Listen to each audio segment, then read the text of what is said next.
All right, welcome back to the Cinebums and the Misfit Pond series. Actually, it's a dual series at this point because we got Carlos and Blaire back to do the 1960s episode. Hell yeah! Thank you guys for coming back. The first episode was a blast, and now we're gonna delve into the 60s. We're gonna figure out the top 10 films in the 1960s, and we actually have a special guest. From the Misfit Pond Discord, only $5 to join, become a patriot, follow Carlos's cult of Kino heads. Thank you, sir. Ryan, aka Rybread, dude, thank you so much for coming on the pod today. Of course, man. Thanks for having me on.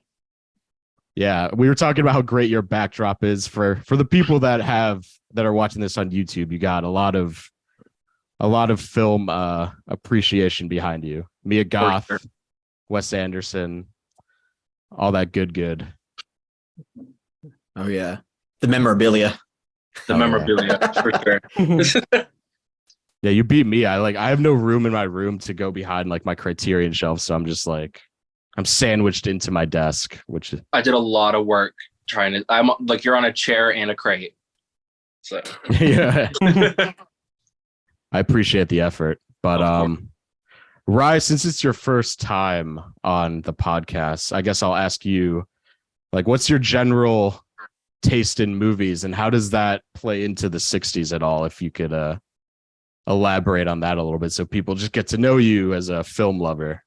Yeah, I think my taste in film has really evolved, and it evolves rapidly. There's sometimes that I'm really into like the cheesy like musical, and sometimes I'm down to just get like really dark and cerebral and just figure stuff out with it. But I think with the 60s, besides it being my highest rated decade according to Letterboxd at least, oh nice, I think just a lot of my favorite films I've just realized are from the 60s. A lot of my favorites in general just seem timeless, so it's kind of hard for me to like differentiate why it's a 60s thing, but that's mostly maybe Hollywood and even foreign films got more daring, and because it was like right on the cusp of the 70s where things like completely shifted to being more like avant-garde and personal. I feel like the 60s was like all ramping up to that. I mean, like if you can see Blaire's picture, he has like a really wild Czech New Wave movie on that's like an amazing movie, which I kind of want to do real quick to go around the table and like ask you guys what's something you watched recently that really stuck with you. And I have one movie I'll talk about really quickly, which it was part of the Czech New Wave. And I think I found out about it because of Carlos, because I think you mentioned it in a few videos. But I rented The Cremator the other day. Hell yeah. I couldn't find it anywhere, so I had to go to my local library to pick it out. And what an incredible movie. Like stylistically on another level. So over the top in the best ways possible, and kind of nihilistic in the best ways possible, and kind of like a great allegory and mirror to fascism in such a cool way.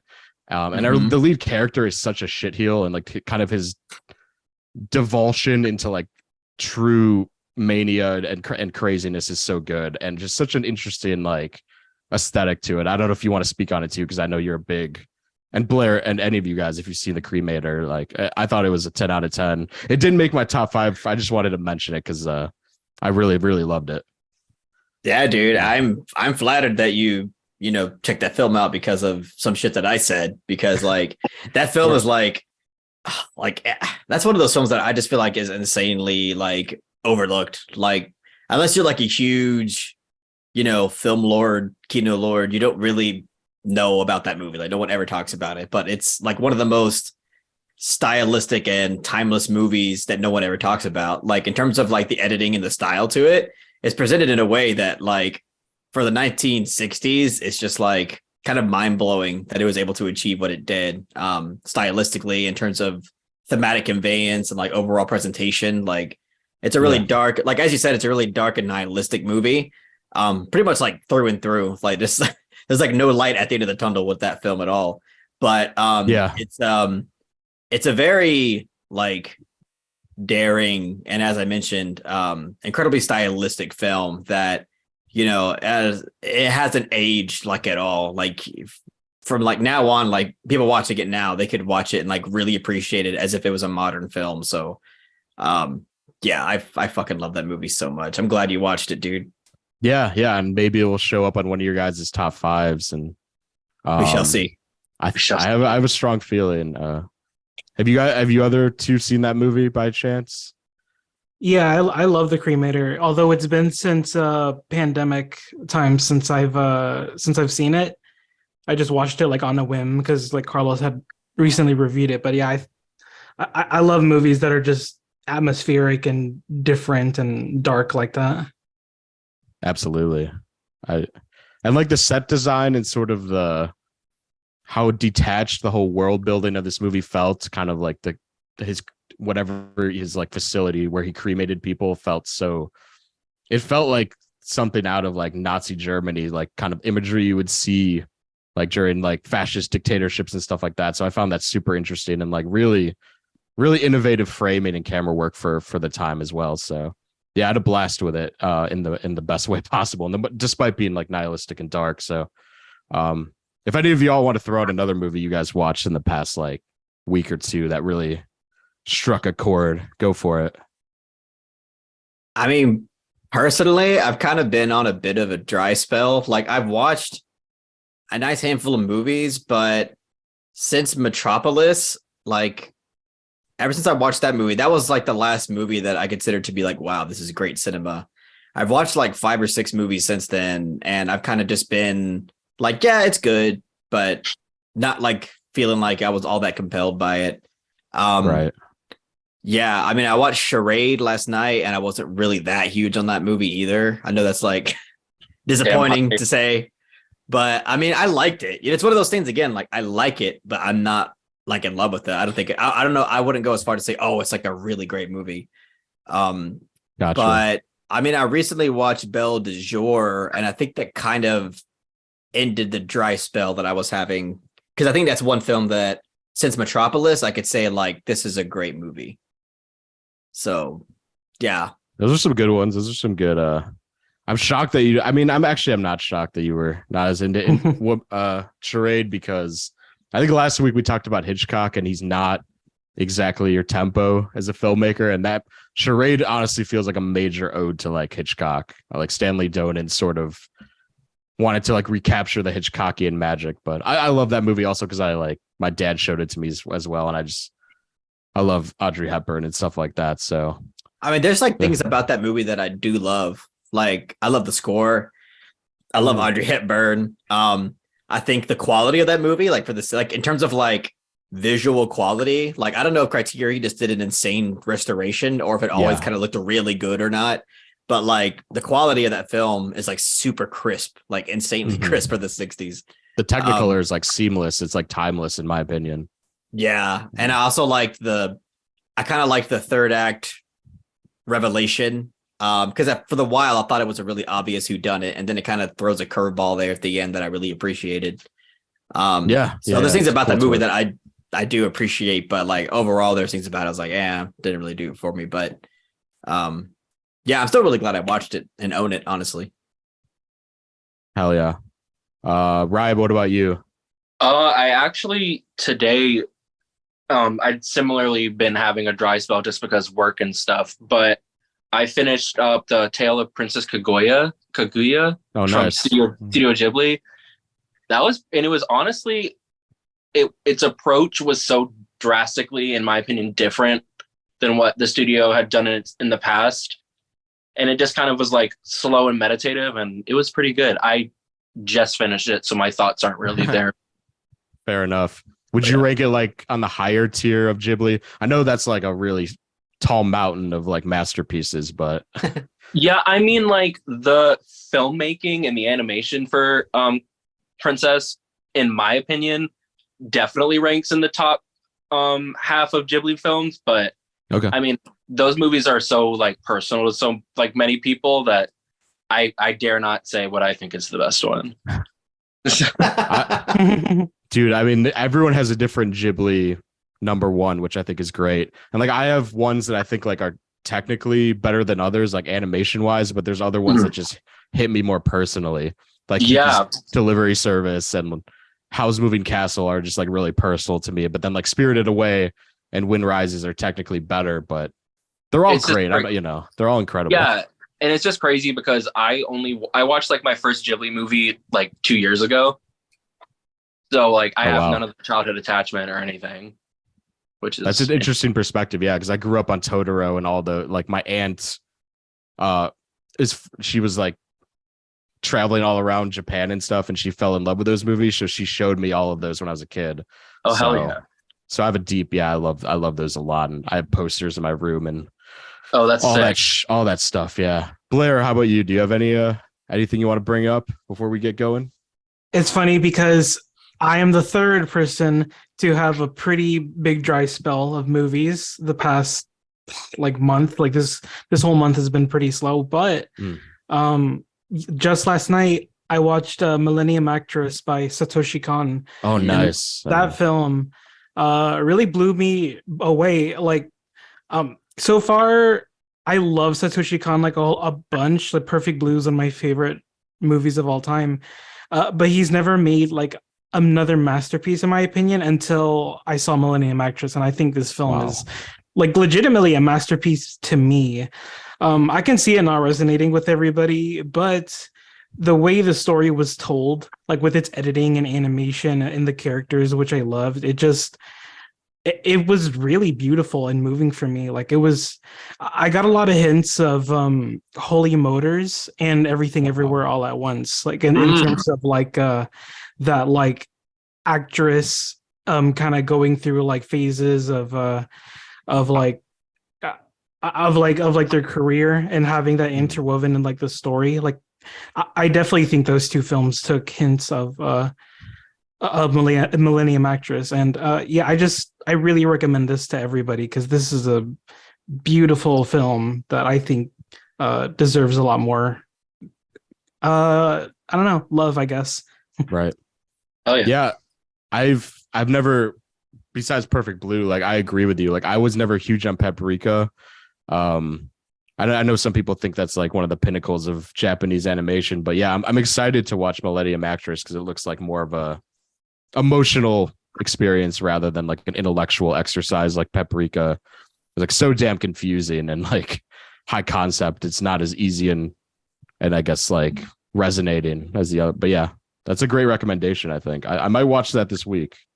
Yeah, you should. It's a very low commitment, and I just really love how like this one was so different in tone. It's so much lighter than Perfect Blue, and it uses a lot of like the same editing styles and techniques as Perfect Blue, but it doesn't use them in the same like effects. Like it's different. It's very different, obviously. I don't know. I just love this movie. It became like an automatic favorite of mine. Holy shit. Yeah. I've been meaning to ask you, Blaire, like, do you like Mamoru Hosoda? I think I'm pronouncing that right. He directed Belle, Mirai, and like Wolf Children. Okay. I think the only film I've seen from that director is Belle, and that's one of my least favorite movies of last year. Oh shit, really? Yeah, I'm a huge weeb for anybody who is not familiar with me, but I did not like Belle at all. I thought it was really lame. Like the animation's cool, but the story and the excation is like, I don't know, like it's cringe. It's cringe. Unironically is kind of cringe. Wow, I wasn't expecting that. Yeah. I was a big fan of that movie, but also that's my first for that director. So I was just kind of amazed by how it looked, and I kind of like ignored how cookie cutter the plot was. So maybe I was under that spell. The animation is kind of cool. It's very slick and I love the way colorful. It looked, yeah. And I love the music too. Even though it's more the fact that I made my friend drive 45 minutes downtown to go see it in IMAX, and it was like $25 a ticket. That was oh my god. See, that would make me sad. Too, yeah. That's like me. Like, bro, IGN said this is supposed to be good. What the fuck? That's like me and Carlos. Watch Mojo said this was great. That's like me and Carlos driving to see Vox Lux. We drove to Atlanta to watch that, and it was not fucking great to us. Yeah, that was such a disappointment. That movie Vox was Lux lame. is a weird movie. Is that the Natalie Portman movie, or am I tripping? Yeah, it's Natalie Portman. Brady Corbet directed that. And it's crazy because like especially at the time, like Blaire and I were giving apparently a hot take saying that it wasn't that good. Really? Everybody else was saying that it was like amazing. I got so much shit for the review I did. They were like, "Oh, such a fucking good movie, man." That's Natalie Portman is like laughably. Her performance is so over the top, and her accent's hilarious in that movie. I've never super New York, and like, yeah, it's not. And even like a great film. The story and the structure, I feel like it doesn't really offer much. Like it's just weird. It's a weird movie to me. Like I don't know. It is a weird movie. Yeah, it's a very we live in a society type movie because like, all of it's like. It's hitting like 1999 themes and shit. Like it's very outdated. But anyway, I'm gonna change my avatar to Belle because I'm Team Belle in the Discord. So look out for that. Nice. Don't let me ruin it for you, please. I just thought you were gonna be like, oh yeah, hell yeah, Belle's awesome, but I didn't know you. I'll probably never watch Belle for as long as I live. Oh god, Carlos, you would not like it. You would not like it at all. I never had any interest in it, and now just everything that Blaire said just kind of like vindicated my me not having any interest in it. Wow. Anyway, you know when I saw that movie, it was everyone in the theater was like singing along. We were really into it. I'm shocked. Damn. You're not the only one, man. Like that movie has a lot of fans, like a lot. I've heard the movie like discussed all the time, but you know, it's funny because like I was so excited for it, and then our friend Mike was like, "Oh, this movie is fucking lame." I'm like, "Bullshit, no fucking way." It's gonna be a great movie. I texted Mike. I'm like, "What the fuck's with your Belle rating?" And he's like, "Sorry, man." It's yeah. So I'll stick by it. I'll stick by Belle. Speaking of which, actually, not. This is no way to segue this, but we're gonna talk about 1960s films now. Hell yeah. So just to recap, last time we kept kind of like switching off to do our top five. So we start with 5 and go to 1, and by the end of this, we're going to deliberate and just decide what are the top 10 films of the 1960s. And I think like the main rule that we kind of decided last week was that all the number 1 films that we choose will automatically be in the top 10, right? Because we thought that was only fair because like that's like our undisputed pick, like our favorite movie of the decade. So yeah, I think that's fair. Yeah, and I was looking back, and our list, I really thought our list was solid looking back, even though like we had a lot of gaps in the 50s. So I feel like this will be even more tough to choose. Oh my god, yeah. Dude. And then and so on and so forth. Every decade's gonna get tougher.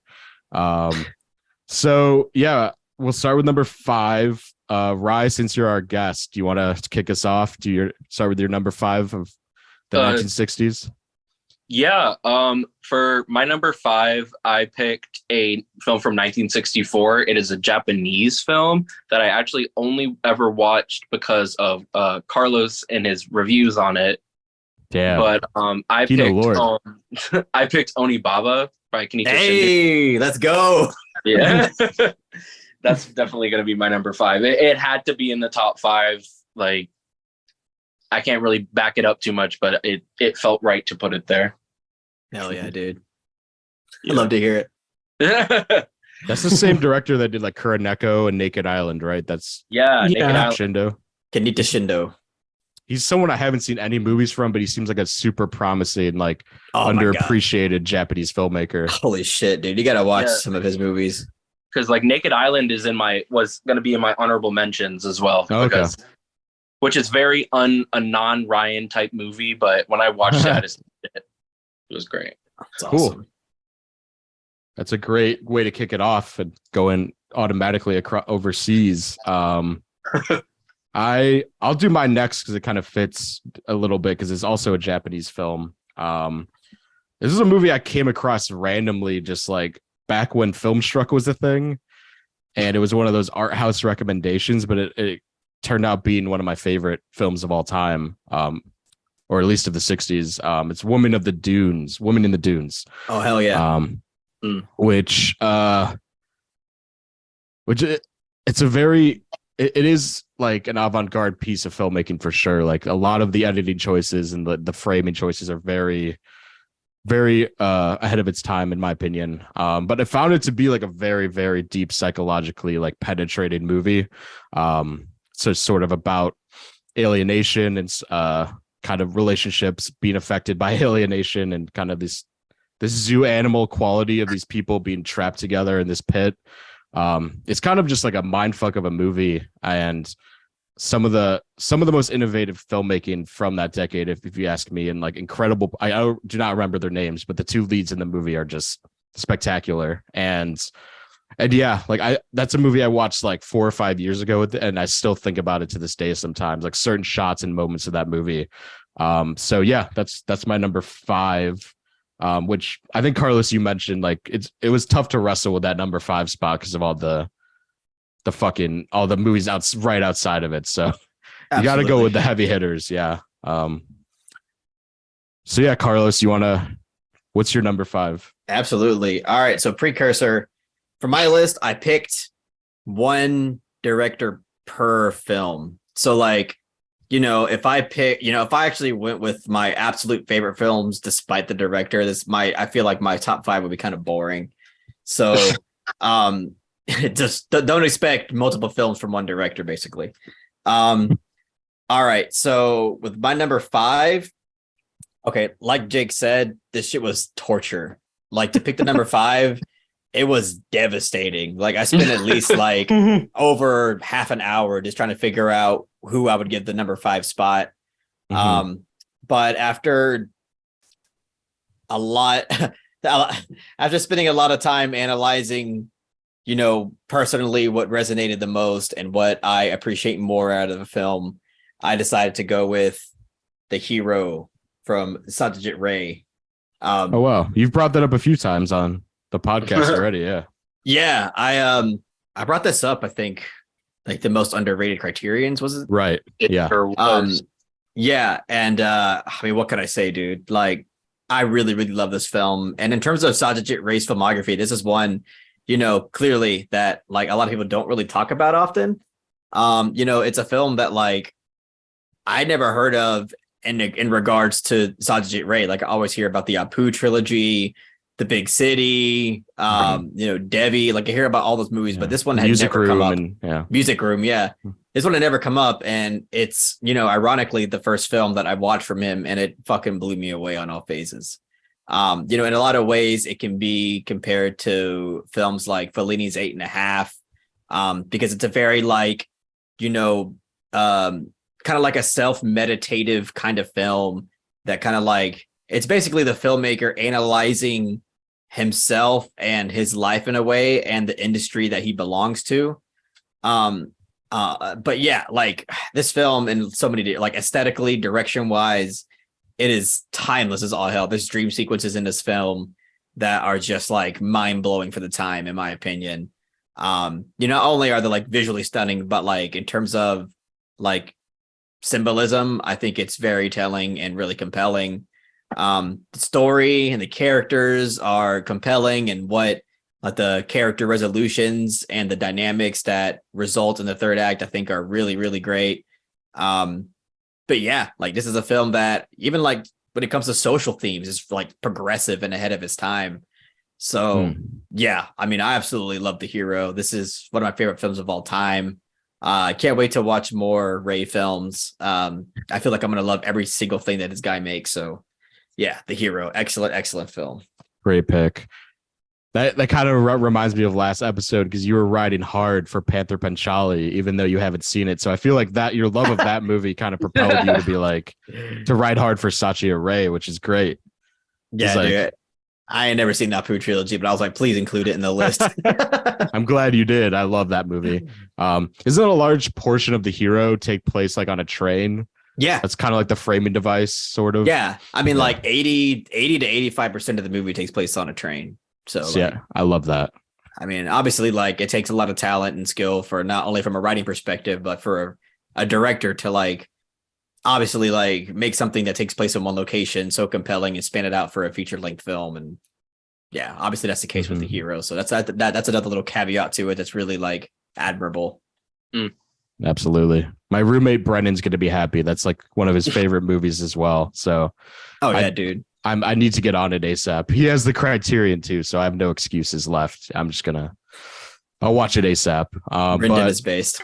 Brendan is based. Yeah, Blaire, I can't wait to hear your number 5. Okay. I'm very curious if any of you really considered this for your list, but I'm gonna go with a 3-hour epic by a director we almost all of us loves, Andrei Tarkovsky. Oh, And the film name is Andrei Rublev. Hell yeah, dude.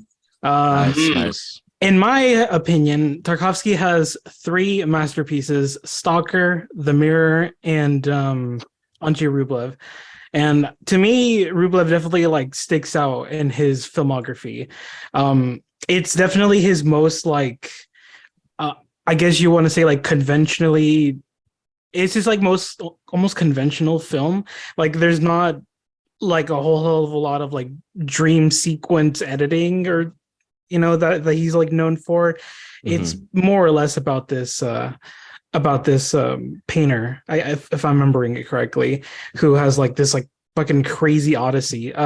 Tarkovsky like does a brilliant job of like really placing you in that time frame, and you have to like give your patience to the film, but it does a great job in like rewarding you with like a really great immersion. And there's like scenes in this film that just surprised me, like how fucking crazy like you would have to plan this shit out. Like there were sequences that like reminded me of like something out of like a Kurosawa's like Ran or There'll Be Blood, like in terms of fucking set pieces. Like the set pieces in this film are insane. And yeah, I mean, I got to rewatch it. I think it's one of those movies like where if you've only seen it once, like you haven't like fully seen the film. I'm not trying to sound like pretentious. It's just like there's a lot to unpack in this movie. You got you. But yeah, Andrei Rublev from Tarkovsky is my number 5. Sweet. Okay. I actually haven't seen Andrei Rublev. That's the one Tarkovsky that I have left to see out of his filmography. And actually one of my honorable mentions, this might be funny to you guys, but I had Ivan's Childhood as one of my honorable mentions because I think that's an incredible movie. That's the only one I haven't seen. I haven't seen it yet either. Yeah, but I guarantee Andrei Rublev is a much better pick to have on this top 10 list. So I'm glad you brought it up. So yeah, that's all of our number 5 so far. It's a really good start. Rye, your number 4, please. All right, so this was a last second switch from what my initial number 4 was, but I think personally my number 4 is, this is an old VHS excuse me, but it's Whatever Happened to Baby Jane with Nice. Joan Crawford and Betty Davis, directed by Robert Aldridge. It is insane what they like, the behind the scenes drama and the chaos that was the making of this film, and the performances just show absolute unadulterated insanity for like 2.5 hours. And it's like these, like your grandma's favorite actress playing an absolute insane bitch for 2.5 hours. And it's pretty great. It had some Oscar, 2 Oscar nominations and I think 2 wins. It's really great, and it's like campy, but still actually pretty scary. It's for some context, it's a horror film about 2 aging film actresses that live in this mansion, and they're sisters, and one's really jealous of the other one for all her fame, and then an accident happens that leaves one of them in a wheelchair and to the disposal of their sister. So it's very insane, but that's definitely going to be my number 4. Amazing.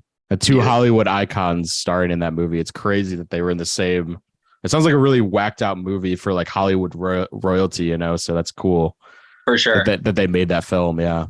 That's a film that I've heard about for quite some time, but I still haven't picked it out yet. But I'm very interested. Same. Yeah. And Same. I mean, like, definitely not during the times that either the lead actresses were in a good position in Hollywood. They weren't doing big roles anymore. They were aged out.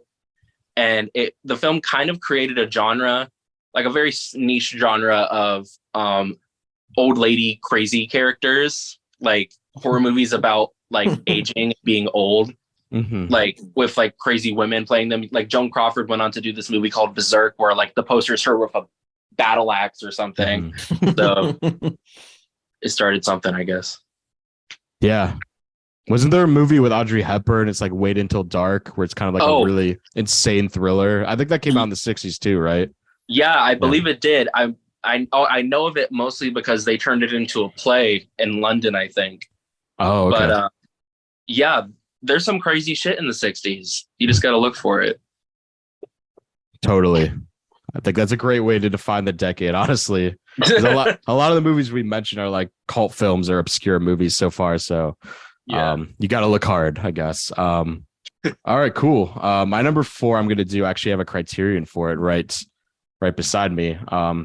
Very, very popular film, but it's still one that I absolutely adore. It's Romero's Night of the Living Dead. Ooh, we got a glare.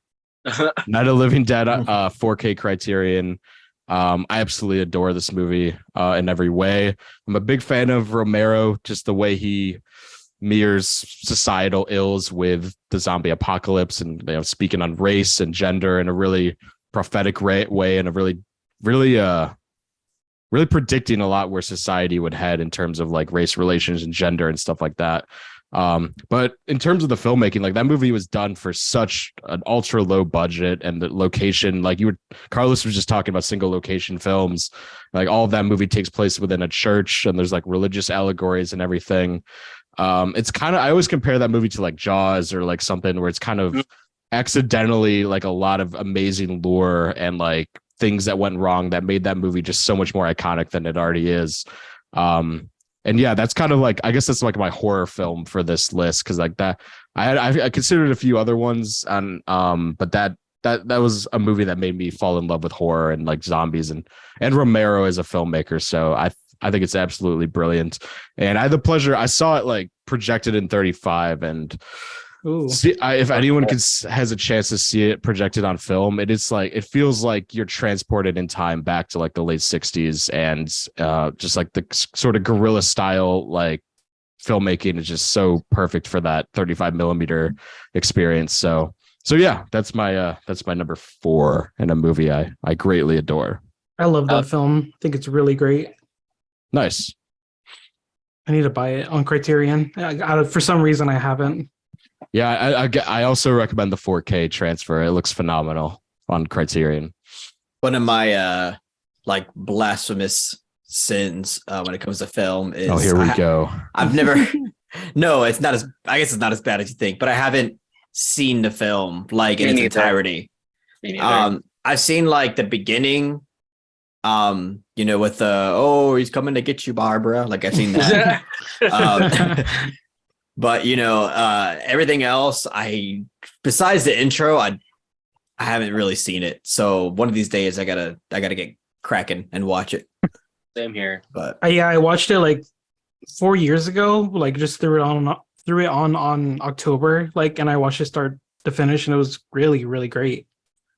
Yeah, genuinely really terrifying, like even compared to Romero's other movies, and probably the scariest zombie movie, for better or worse, that ever has been made. So yeah, and like I didn't have a lot of other independent films on my list either, like really stripped down, and I always like to include something that's very low budget. So yeah, I think Carlos was after me. Yeah. All right, hell yeah. All right, my number 4 is quite a popular one, and I can see this being in at least one other person's top 5. But my number 4 is Harakiri. This is a film. Who's the director? Masaki Kobayashi. He's also directed the Human Condition movies, which are, I mean, I've only seen the first one, but that's a masterpiece on its own. I can't wait to watch the other 2. But I mean, this film is considered to be one of the greatest films of all time. And obviously I 100% agree with that.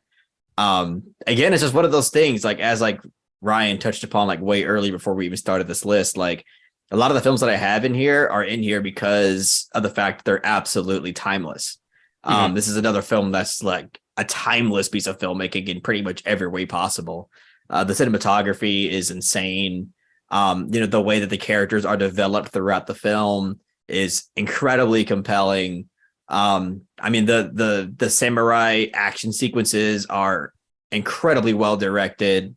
It's kind of in a way, it's kind of a slow burn, but you never feel this film's runtime, like not a second of it. Like it all just goes by incredibly swiftly.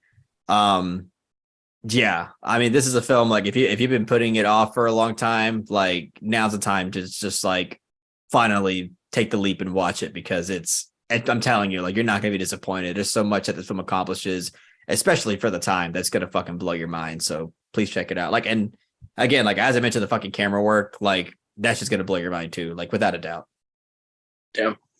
Absolutely. I second that. That's a incredible movie and very emotionally draining. So be prepared for that. It's very, that too. Kind of like Sancho, what you were saying. It's very, it's heavy. It's very heavy thematically for sure. Great movie. Blaire. My number 4, like Ryan, is a horror movie that I've only seen once, but it's stuck with me so much ever since. I forget the exact year it came out, but it's Eyes Without a Face. Oh hell yeah! I was hoping somebody would have that. I don't know how many of you have seen it, but like, I love it. In terms of like older horror films, I was shocked how well this movie fucking holds up. Like, it looks gorgeous. Like, the restoration from Criterion, like, just complements it even more. Like, it's really beautiful to experience, but also has like this really gothic feel that I love so much. I just love atmospheric movies, and especially atmospheric horror movies. And there's like this really iconic scene that I don't want to spoil, but it is really graphic, especially for its time. And they show it in great detail, and the story has like a interesting hook. From what I remember, it's just like the main character going through like an accident, and she has to like it's kind of similar to Skin I Live In, for those of you who are aware of that movie. Like, Skin I Live In is definitely inspired from this film. I love this film a lot. I think it's pretty brilliant. It's probably one of the best horror films in my opinion. So totally agree. Oh, yeah. Blaire, I literally had this at my spot that Night of the Living Dead was, and I changed it last second. Oh, really? So I'm so glad you brought it up. Yeah, and I'm glad I switched it out, because I really wanted it to be on this list. I'm a huge fan of that movie. Yeah, me too. It's fucking so good. Yeah, I fucking love that movie so much. So good. It's French, right? It's a French horror movie. Yeah. Right. I remember a lot of like directors I loved. This was like 6 years ago. I think it was like Guillermo del Toro and other people were talking about this movie. And that was like the first time I went to the library and like picked up a Criterion and brought it home. And I was like, holy shit. Like, that movie's unlike anything I've ever seen before. And it still sticks with me. It's a masterpiece in my opinion. Yeah, I got to rewatch it. So good. Totally agree. So good. Rye? So we're on 3. Yep. Which I chose one of Carlos's favorite films of all time. Oh God. I chose Jacques Demy's The Umbrellas of Cherbourg. Nice. Very base. Which, contrary to popular belief, is not a 6 out of 10. It's a 10 out of 10. Wow. It's a 6 out of 10. I'm just kidding. Man, like, I just mean, how can you watch this film, whether you like musicals or not, and not be just enchanted by the beauty of it? Like, it's sad, it's melodramatic, it's completely sung through, it's in French. What more could you ask? All film? Negatives. I'm just kidding. All negatives. But Just kidding. Dr. Me, it's a really beautiful film, and for all you normies out there, if you like La La Land, hit this up. If anyone listening here likes La La Land, they could click out of this video. I do like La La Land. How dare you? I'm just kidding.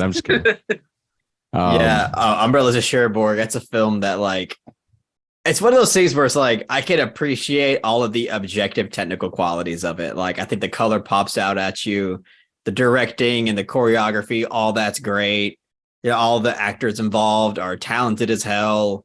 But just like in terms of both story, well, actually in terms of story, character, and like emotional resonance, like it doesn't do anything for me, unfortunately. And I don't know if like singing throughout the entire film has anything to do with it. Like I think that has a factor into it. It does. Because there's musicals that I like that well, I don't think there's a single musical that sings throughout the entire fucking thing that I actually like. But like there are musicals that sing quite a bit. Like that Les I do Mis or something. Les Mis. Yeah, I don't fucking like that movie. Yeah, I'm not a I like I'm the not a- YouTube groups of it. I like the Goofy singing it.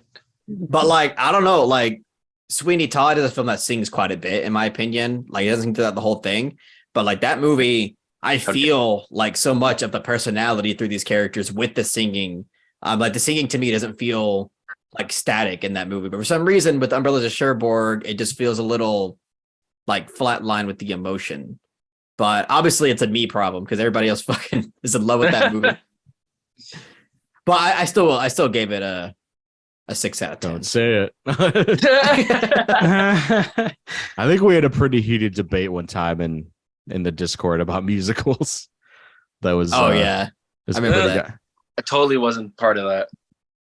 You weren't. Yeah, I was. I was like one of the few people that was saying that musicals rule, and a lot of people were heavily against it. But I haven't seen. I told you I was trying to watch Umbrellas of Cherbourg before this podcast, but I didn't get the chance. But I will.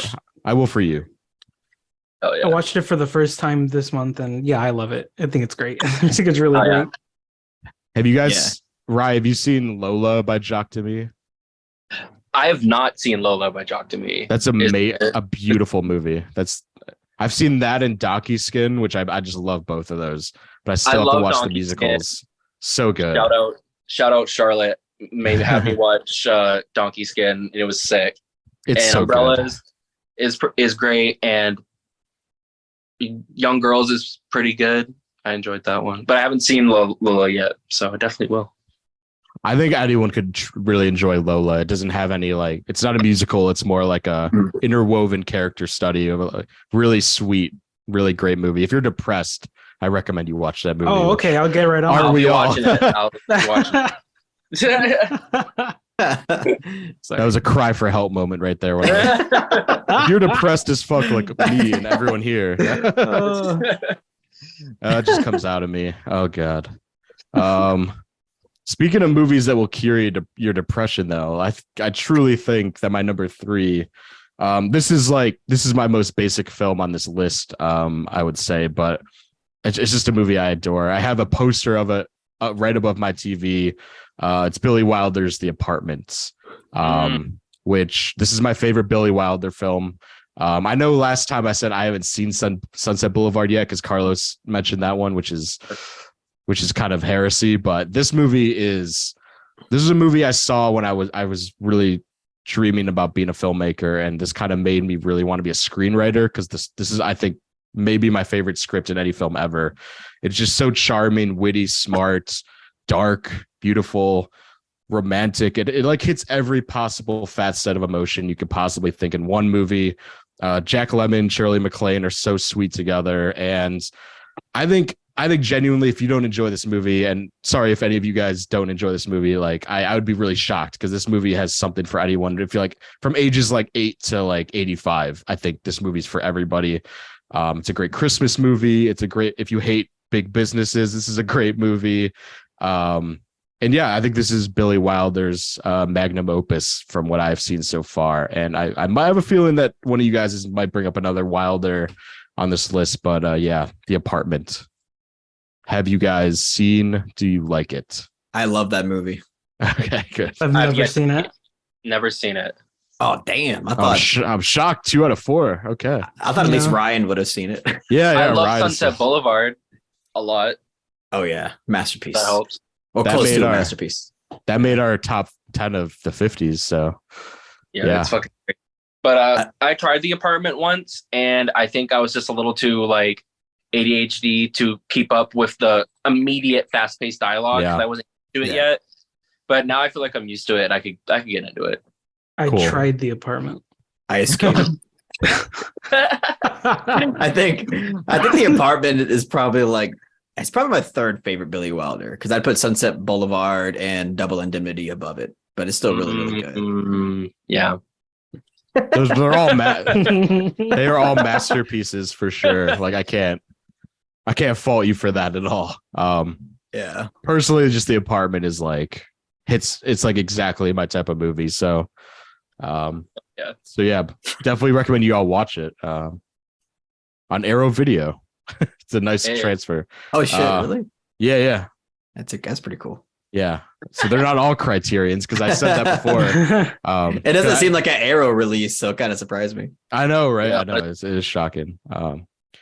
I think Carlos, you're number 3. Oh shit, is up. Yeah. All right. So somebody in here already named a film by the same director, but it's a different film from that director. And that film is The Naked Island. Oh, wow. Hey. Yeah. Shinto. This is a film that, first of all, shout out to Shindo as a director in the 60s. Holy shit. Fucking Kuroneko, Onibaba, and The Naked Island. What a run for the decade. All amazing films. This is a film that I've been wanting to watch for such a long time. I recommended it so much in the Discord that it just became a meme. And shout out to Payne Raven for making it his wheel pick.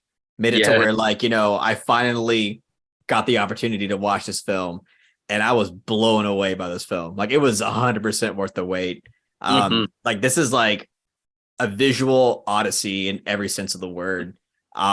This is a film that there's dialogue here and there, but the vast majority of it is told through visual means, and it's so compelling. The atmosphere and the landscape and a lot of the emotion and just context of everything that's happening is realized so incredibly well.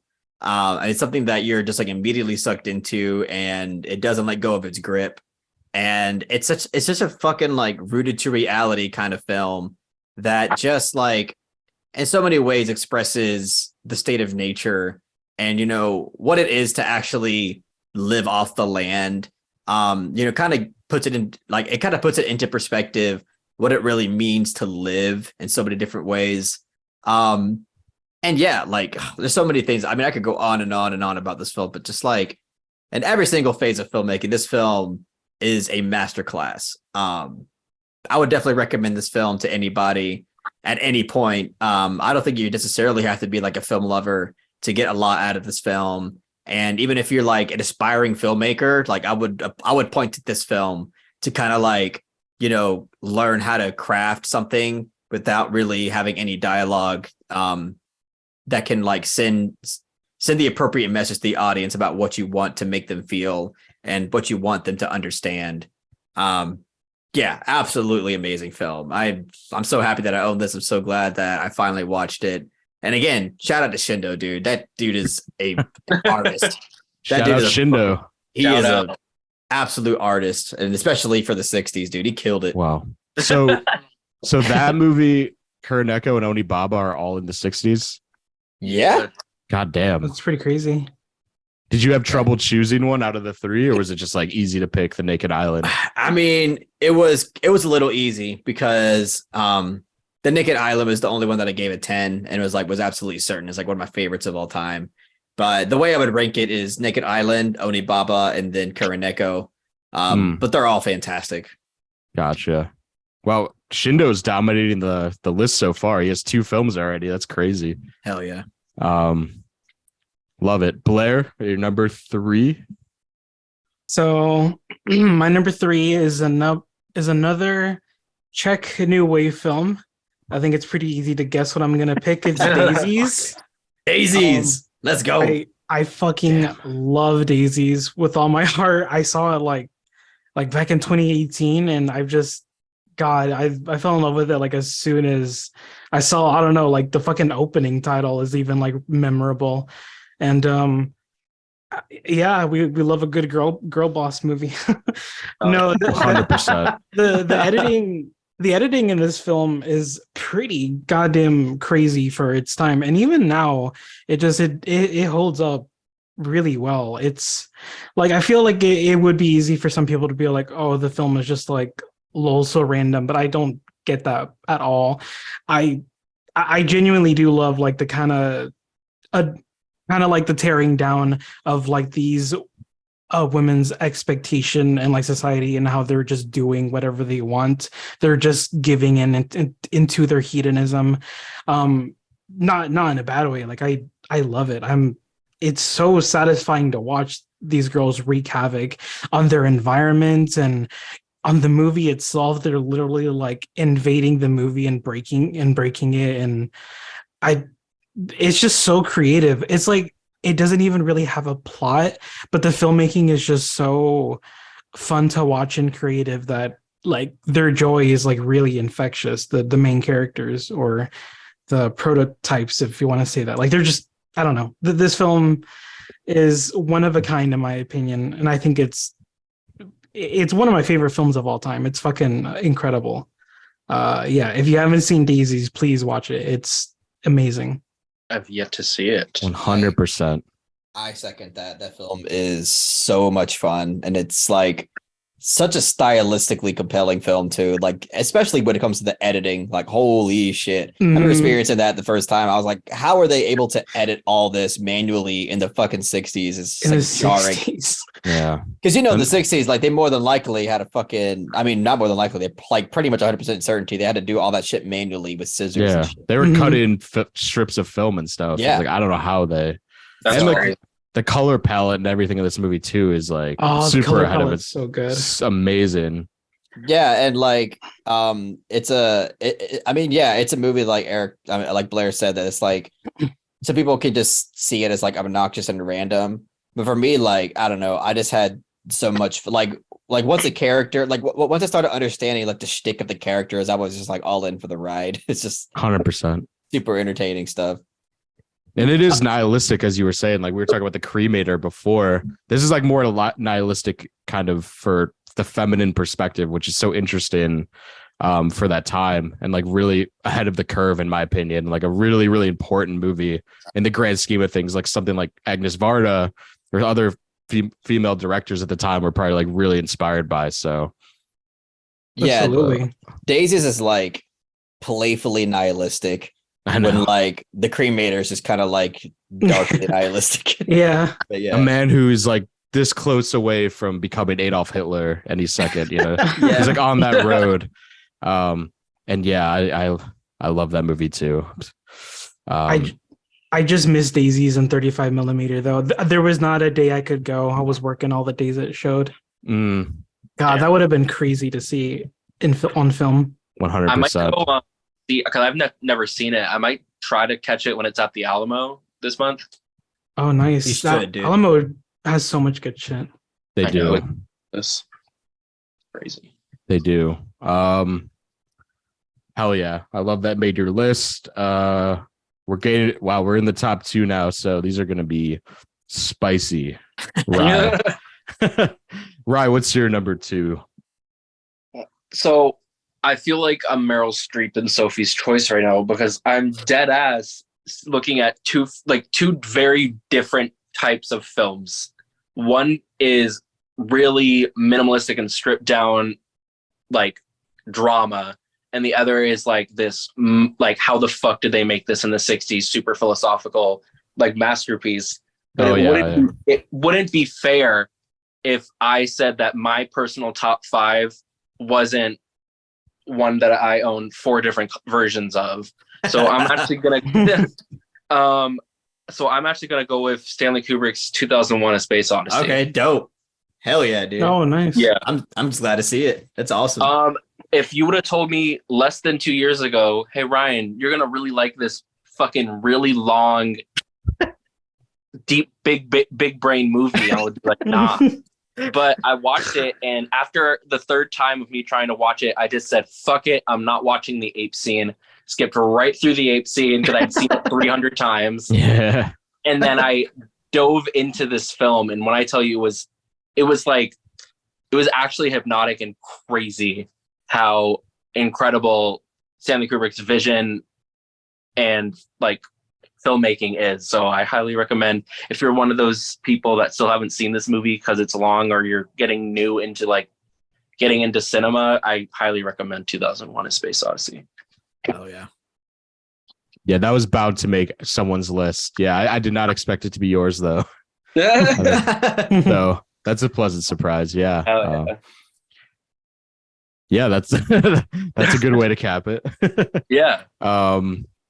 I'm also wrestling with my number 1 and 2 right now.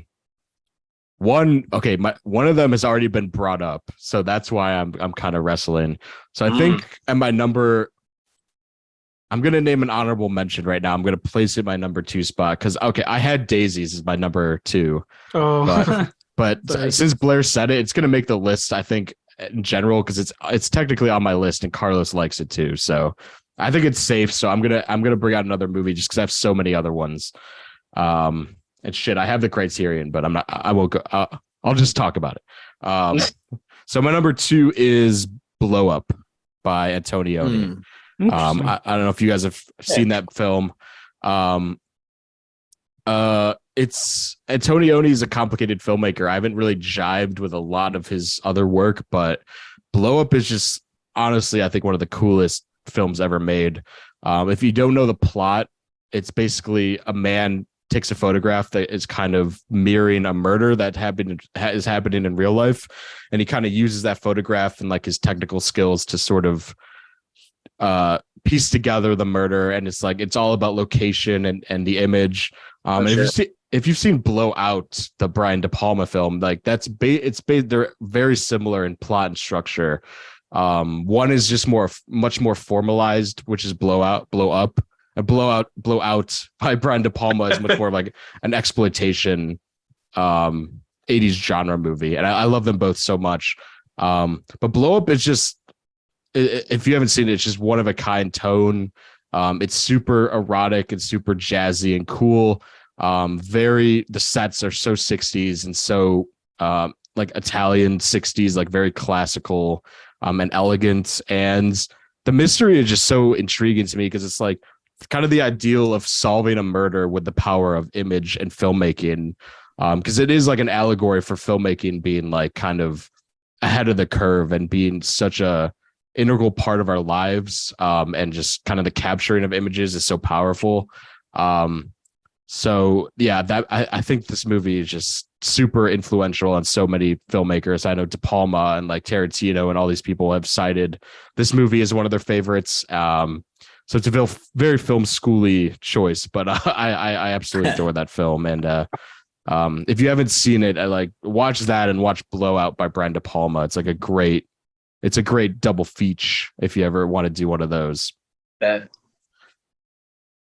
I feel like I'm the only one that's seen that in the group, but I haven't seen Blow Out. Yeah, I've seen Blow Out. I love Blow Out. Yeah, but I haven't seen it either. Blow Out's one of my favorite films of all time. So, but Blow Up is like, if not just as good, but more like it influenced like that whole wave of like conspiracy crime, like thrillers like that. So, yeah. But also, really, the spot goes to Daisies because Daisies is a masterpiece. Just want to add in more to the pool, you know. So, oh yeah, Daisies / Blow Up. Alrighty, Carlos is next with your number 2. Oh shit! All right. So I don't own this movie, so I can't hold up a copy of it. And the only reason why I don't own it is because there's rumors of like a remastered 4K. Like awesome special edition coming out. It's not like official yet, but I'm just kind of holding out for it. But my number 2 is actually Once Upon a Time in the West from Sergio Leone. Yeah. I mean, I actually like one of my longer reviews is a review I did for Once Upon a Time in the West. I went on and on and on about that film. But there's just like so much to talk about in regards to this film. But the thing that really sticks out the most of what makes this film such an entertaining and timeless piece of filmmaking is simply the style to it. Like through and through, from beginning to end, this film is incredibly stylistic.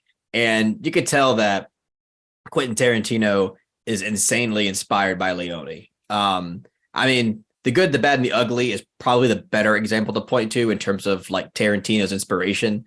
But this one's no slouch in regards to that too. I mean, it's such a entertainingly presented movie. Like in every single way possible, Leone finds a way to present a scene in a way that is not only fun, but in a way that you necessarily haven't seen before, especially for the time.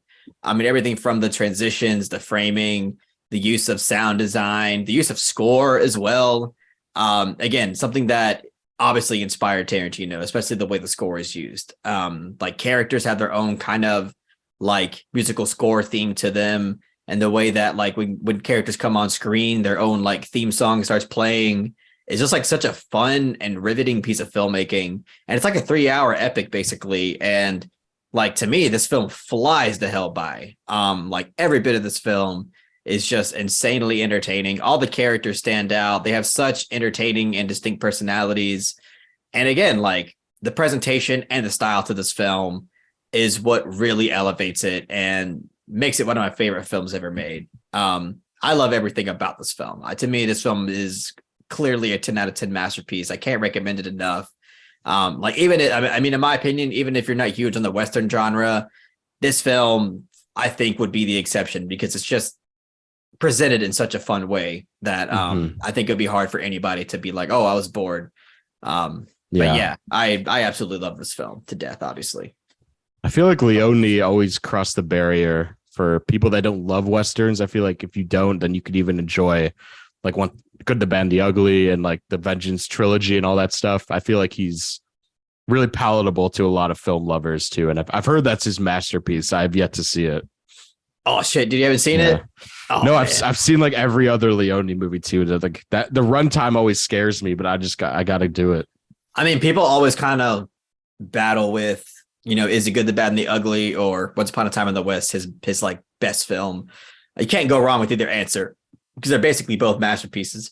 But yeah, obviously, man, please check that movie out. I will. I will. I think you're gonna love it.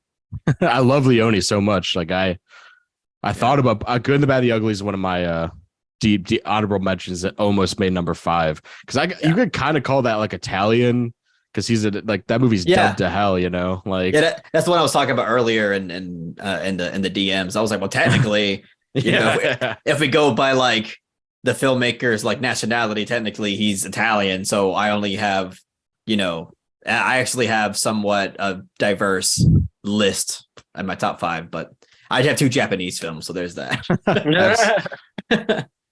Absolutely. All right, Blaire, you're number 2 now. Number 2? Okay. Fuck.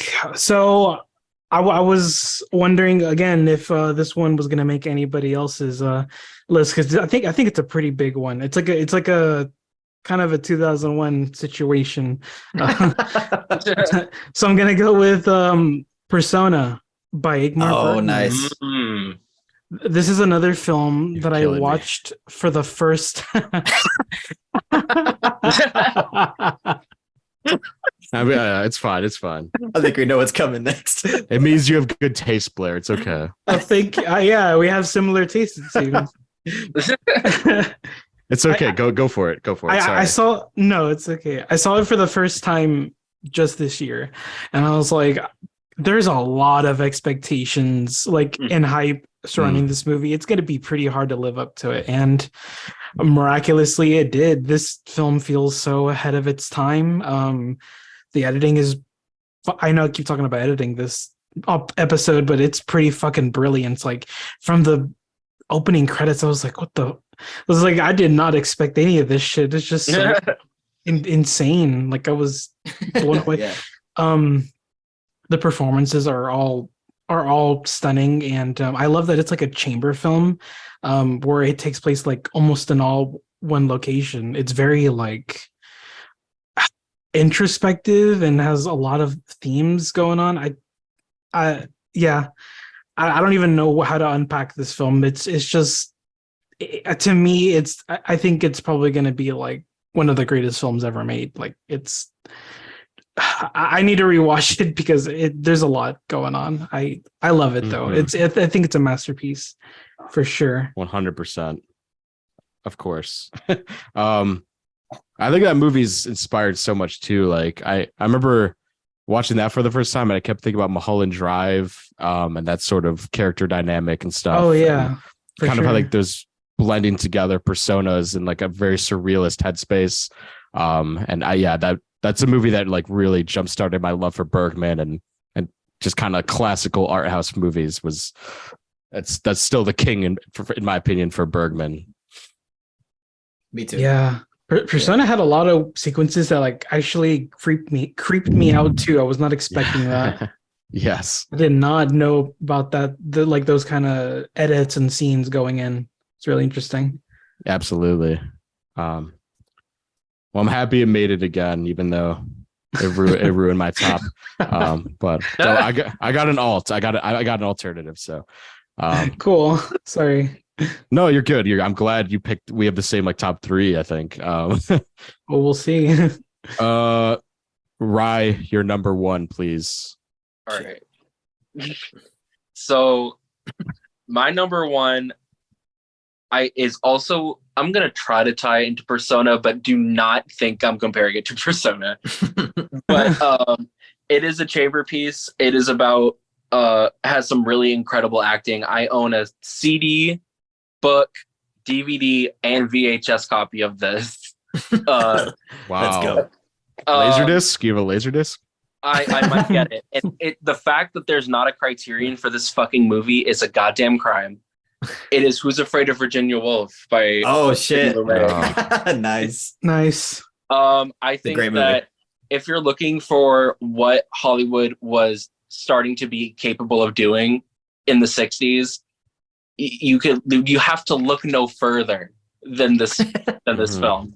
It's based on I believe Pulitzer Prize and Tony Award winning stage play by Edward Albee, and its content was so adult and confrontational that the MPAA and Hollywood in general was like, we shouldn't touch this because it's like too profane. And it was one of the early uses of like a lot of like profanity and just adult topics. And Elizabeth Taylor and Richard Burton are their performances in this are some of my favorites of all time. They're instantly iconic. They're like razor sharp towards one another. Their chemistry is undeniable, and that, like, they had a very infamous relationship together. But I think that this is just like a masterpiece, and more people should check it out. It also has like Oscar nomination like records that they still hold. Every single character and actor in this film was nominated for an Oscar, and 2 of them won. Oh wow! So it's just I don't want to like ramble on and on, but I also like recommend as always the original Broadway cast of things. Go back to the way that they've done first, and also read it because it's fucking great. But yeah, that's my number one. Did Mike Nichols and Elaine May write that script? So actually it was Edward Albee's initial script for the play, and then Mike Nichols, I believe, just wrote the screenplay based on the existing dialogue. Oh, okay. Yeah. Got you. And that's right before he directed The Graduate, right? Was that before? I actually haven't seen The Graduate, so I don't even know what year, but 67, I think it came out. Yeah. So I guess, Virginia Woolf came out in the 60s. I don't know. Either way, my point was that he had a crazy decade too. Like absolutely. Mike Nichols. Yeah. Absolutely. And I'm also ashamed I haven't seen that movie. It was on my homework and I didn't get to it, but it's incredible. Yeah. It's weird that there's no Criterion for that movie. I feel like it's a very foundational like classic in the 60s. Yeah, I don't know what else it has to do. Like, there's not even a really good Blu-ray of it. Like, I have the DVD. Yeah, that's rough, man. Like, I have it on VHS and CD, and I don't have a Blu-ray. It's ridiculous. Hey, Criterion-esque. Yes. Yeah. You gotta like send a note to Criterion, like a fan letter, and be like, "What the fuck?" Like literally, what the fuck? Yeah, And it's not even being rumored. Like, there's not shit for it. interesting. Yeah, I remember Rye requested that to me like way back in the day when I used to do the $50 page requests, and I reviewed it and I really enjoyed it. Thought it was awesome. Yeah. Everything Rye said was accurate. Hell yeah, except for the rating, apparently. Oh yeah, but even Soft then, 7. No. even then, it's still great. I agree. Yeah, even then, I understand why somebody would be absolutely in love with it though. It's just so great. Yeah. It's just like, it's almost to the point that like any theater gay knows Who's Afraid of Virginia Woolf. Any educated theater gay knows, like, if you existed, I swear I'd divorce you. Like, just iconic shit like that. I have heard that. Yeah, it's Theater just gay. it's just great. If you want to watch, if you have any trauma about parents arguing and like all that stuff, hop in Who's Afraid of Virginia Woolf and terrorize yourself for 2.5 hours. Yeah, Be therapeutic. that would be. Yeah, maybe. People always say Liz Taylor, like that's one of the greatest performances of all time. Absolutely. Wow, so that has a spot in the top 10 since it's your number one. So congrats to Mike Nichols and all them for that. So okay, my number one. I hope I'm not stealing this from Blaire. We'll see. If I did, I'm so curious. It's revenge for the other two. I'm so curious. But so my number one, it's a movie I saw for the first time last year on film in a theater, and it blew me away on every level that a film could blow me away. It is Alcazar Baltazar. Okay, thank God it's not the same. The suspense was killing me. Okay. This is my favorite Bresson film by far. And I have a soft spot for animals in film to begin with. So kind of following this donkey as it kind of, I guess, drifts between families and different owners. You know, some are drunks, like the father that he ends up with, but there's also like the young girl who's trying to find her place in the world. It kind of encompasses seen through the eyes of the donkey, encompasses like every shred of humanity, like the good parts and the awful parts. And it's just such a profound film overall, and like not as depressing as other Bresson films. There's like some dark comedic elements in the characters and in their relationships and how complicated they are, and how some people just devolve into like really sad and depressed human beings. And I found it like comforting in some ways, because it felt, even though it's a 60s film, like the characters felt like they could exist in our modern world. And I think Bresson is like sees human beings in a very interesting way, like the way he photographs them and portrays them on film. Like he almost sometimes sees them as like robots. Like if you watch A Man Escaped or Pickpocket, like they're very mechanical, like his filmmaking, the way he blocks stuff. But like Alcazar Baltazar is like a very humane film and a very down to earth, if not super depressing. And I think if I were to choose, like that would be my favorite, best film of the French new wave, I guess, if you can call it, if it's still part of that. But I'm in love with that movie, and I need the Criterion ASAP because I want to watch that movie once a year. I'm glad I didn't steal it from Blaire. I love that you and Perry love the movie so much. I do love the movie, but it didn't make my top 5, obviously. Yeah. That's a relief. I thought it was pretty good. I've never. What a shocker! It's a number. It's gonna make the list either way. But yeah, that's my favorite. If not, I mean, if besides Persona and Daisies, those were the top spots. But what are you gonna do? Carlos, you're number one. I have a feeling I know what it is, but go ahead. Yeah, this one is pretty obvious. It sucks that I couldn't be more unpredictable with it, but I'm sorry. But I mean, 2001: A Space Odyssey, Stanley Kubrick.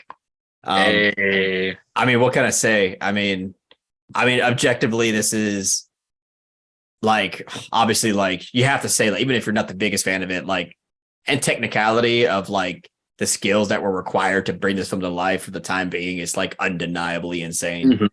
But even like on a personal level, like on a personal level, this film just fucking blows me away. I mean, this is a mind-blowing achievement in filmmaking, and to me is arguably up there, at least in the top 5 greatest films ever made.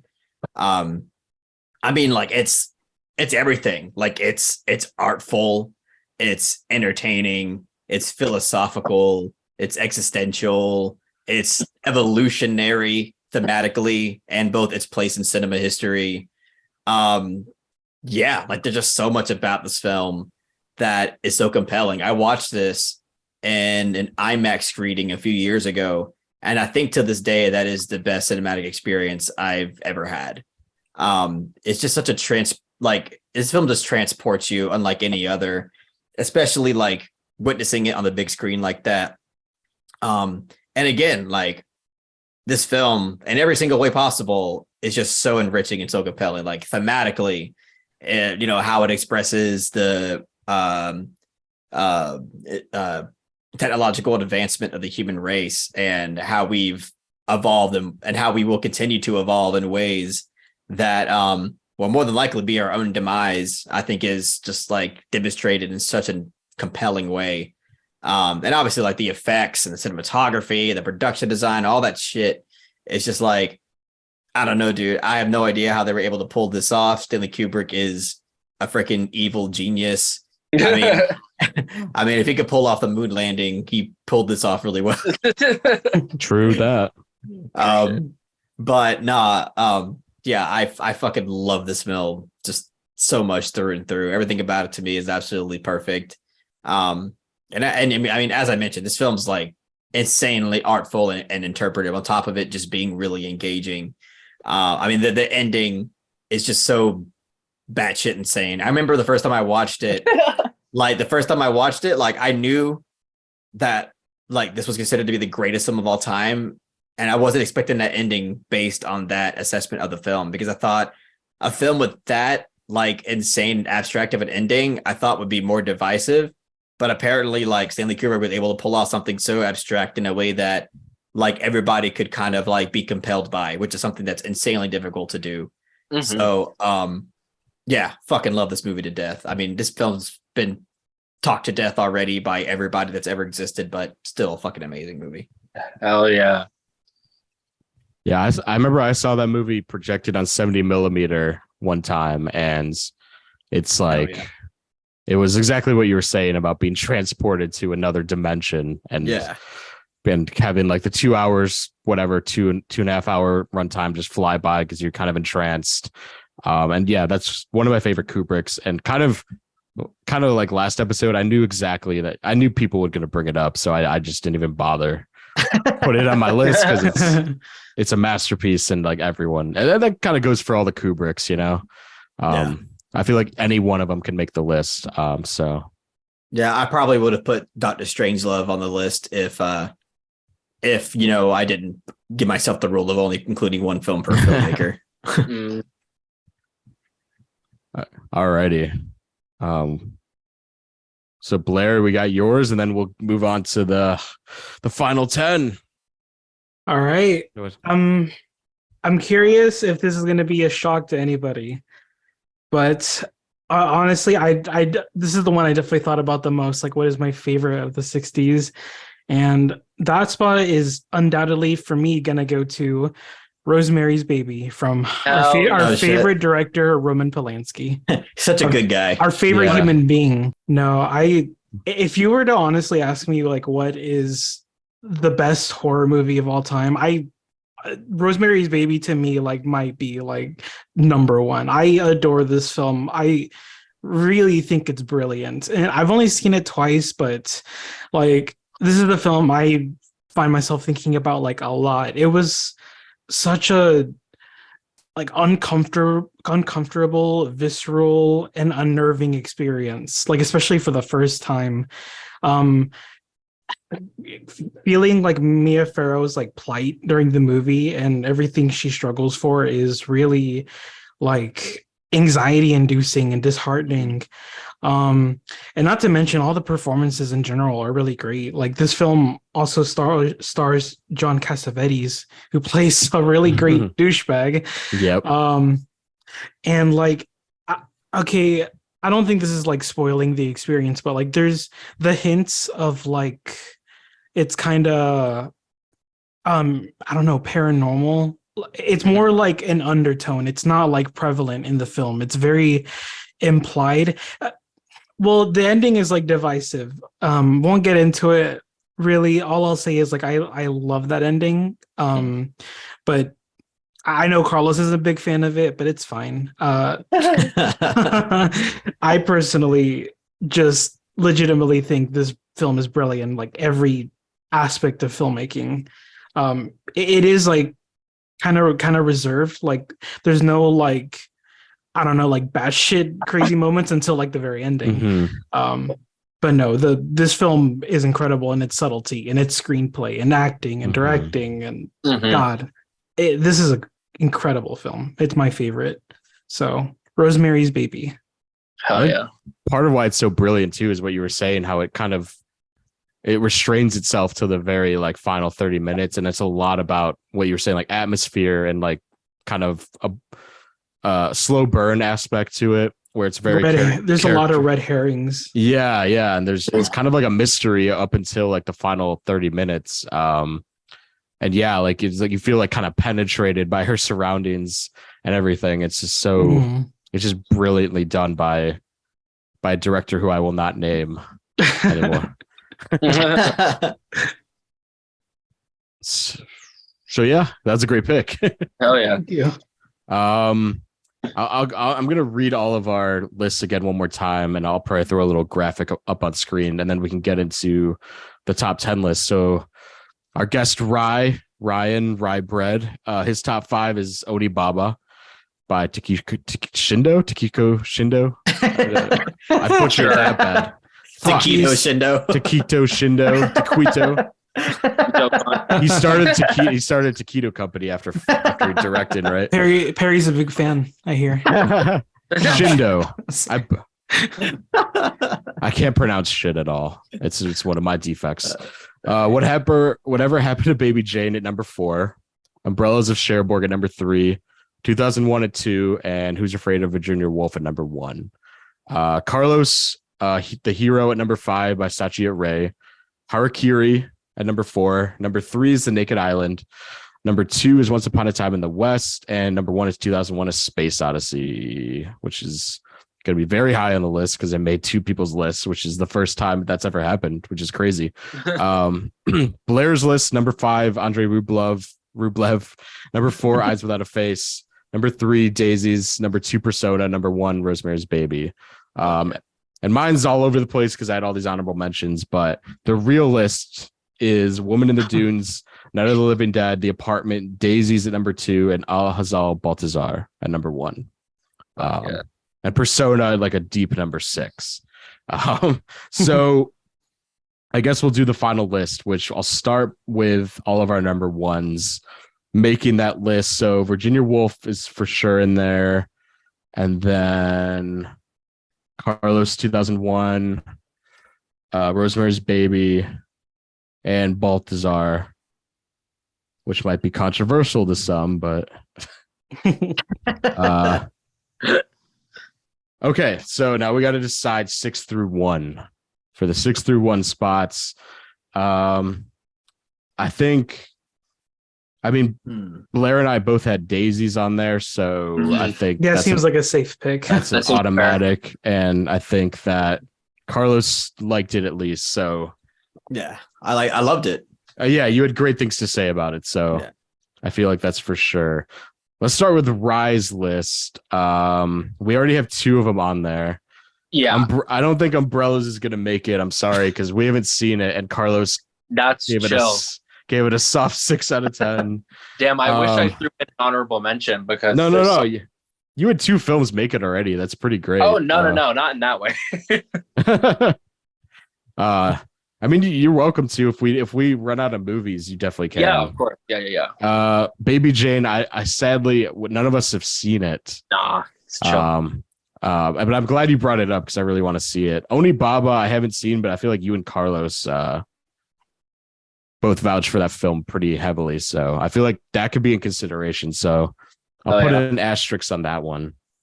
Carlos's list, 2001's on there. Once Upon a Time in the West, like have you guys, Blaire, Rye, would you like go to bat for that? I'm not crazy about that movie. Oh my god. I've never seen I haven't seen it. I can't vouch for it. It's fine. I never expected that one to make the final 10. But what about fucking Harakiri though? I was just gonna get to that.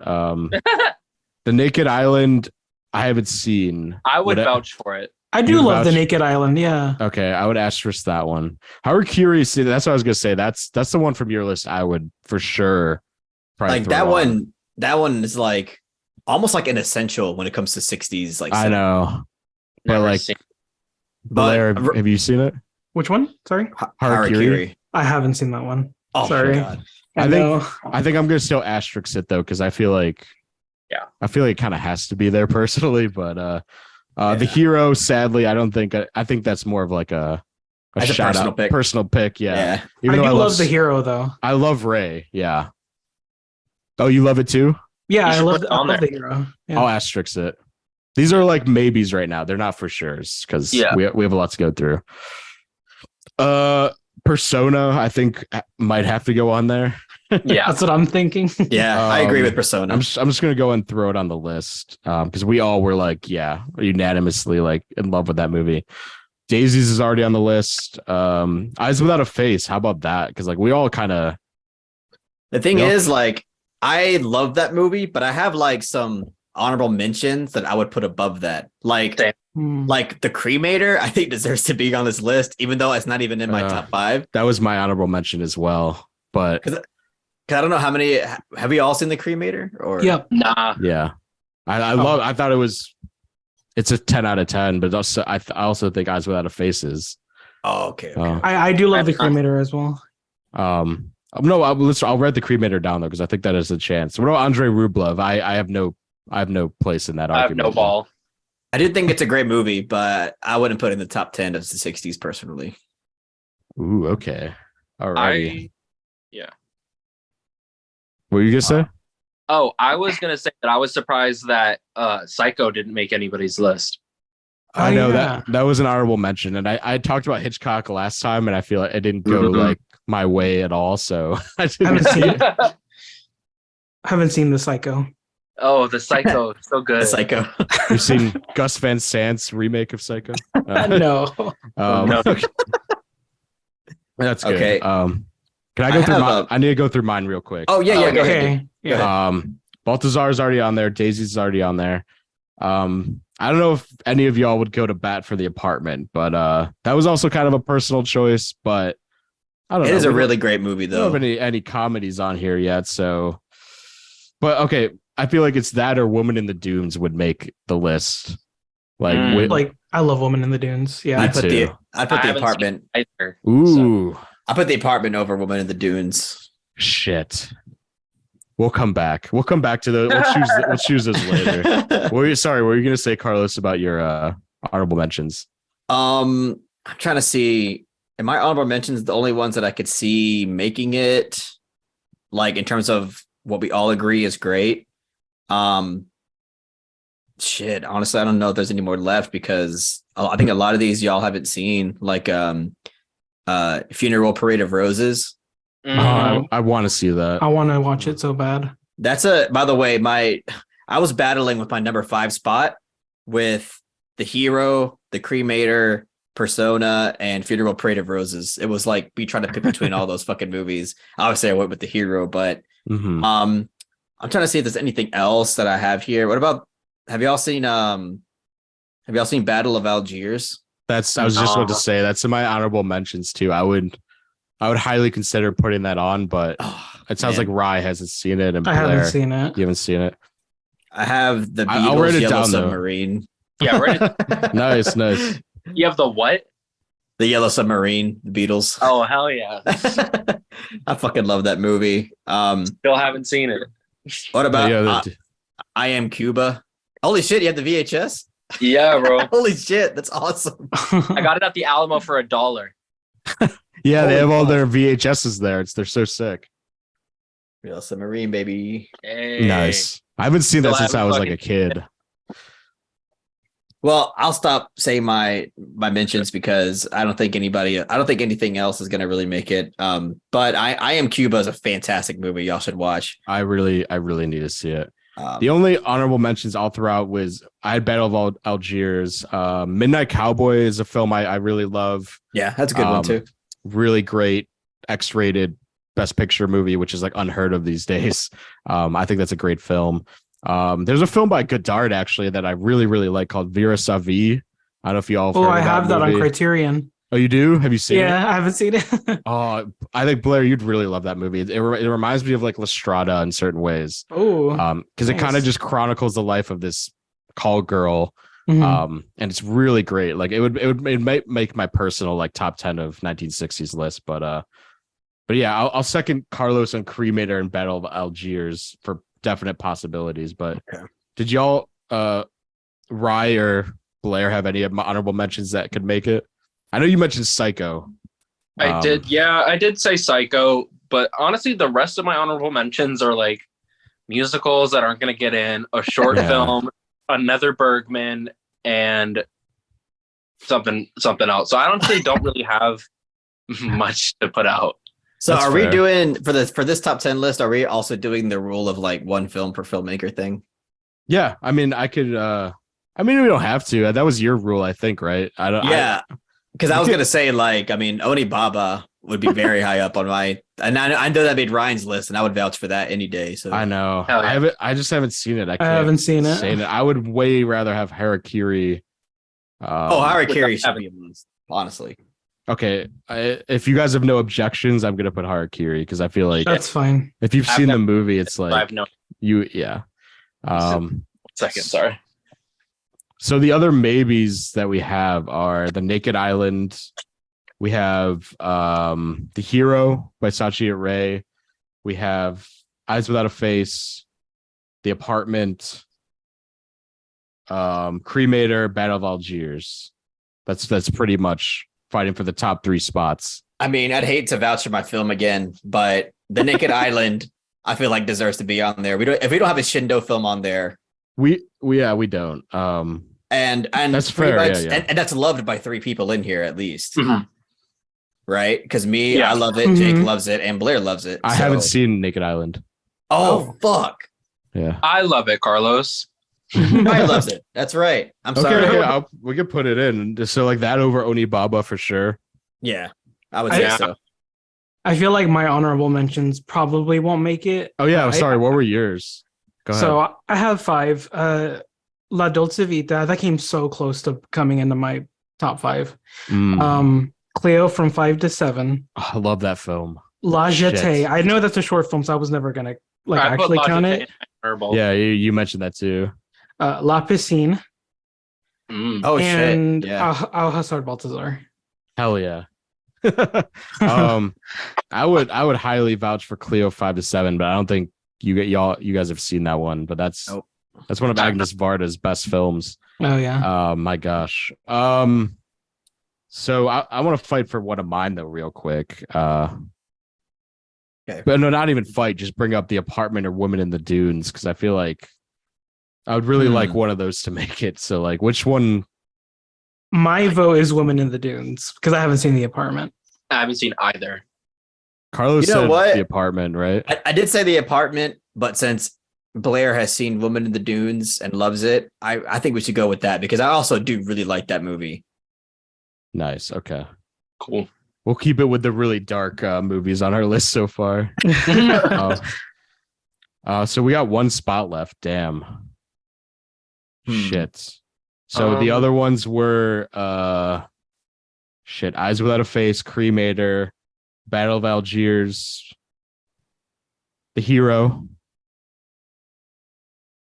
I feel like that's Cremator is probably most deserving. Yeah, I feel like the Cremator's Yeah, got Cremator, the dude. one.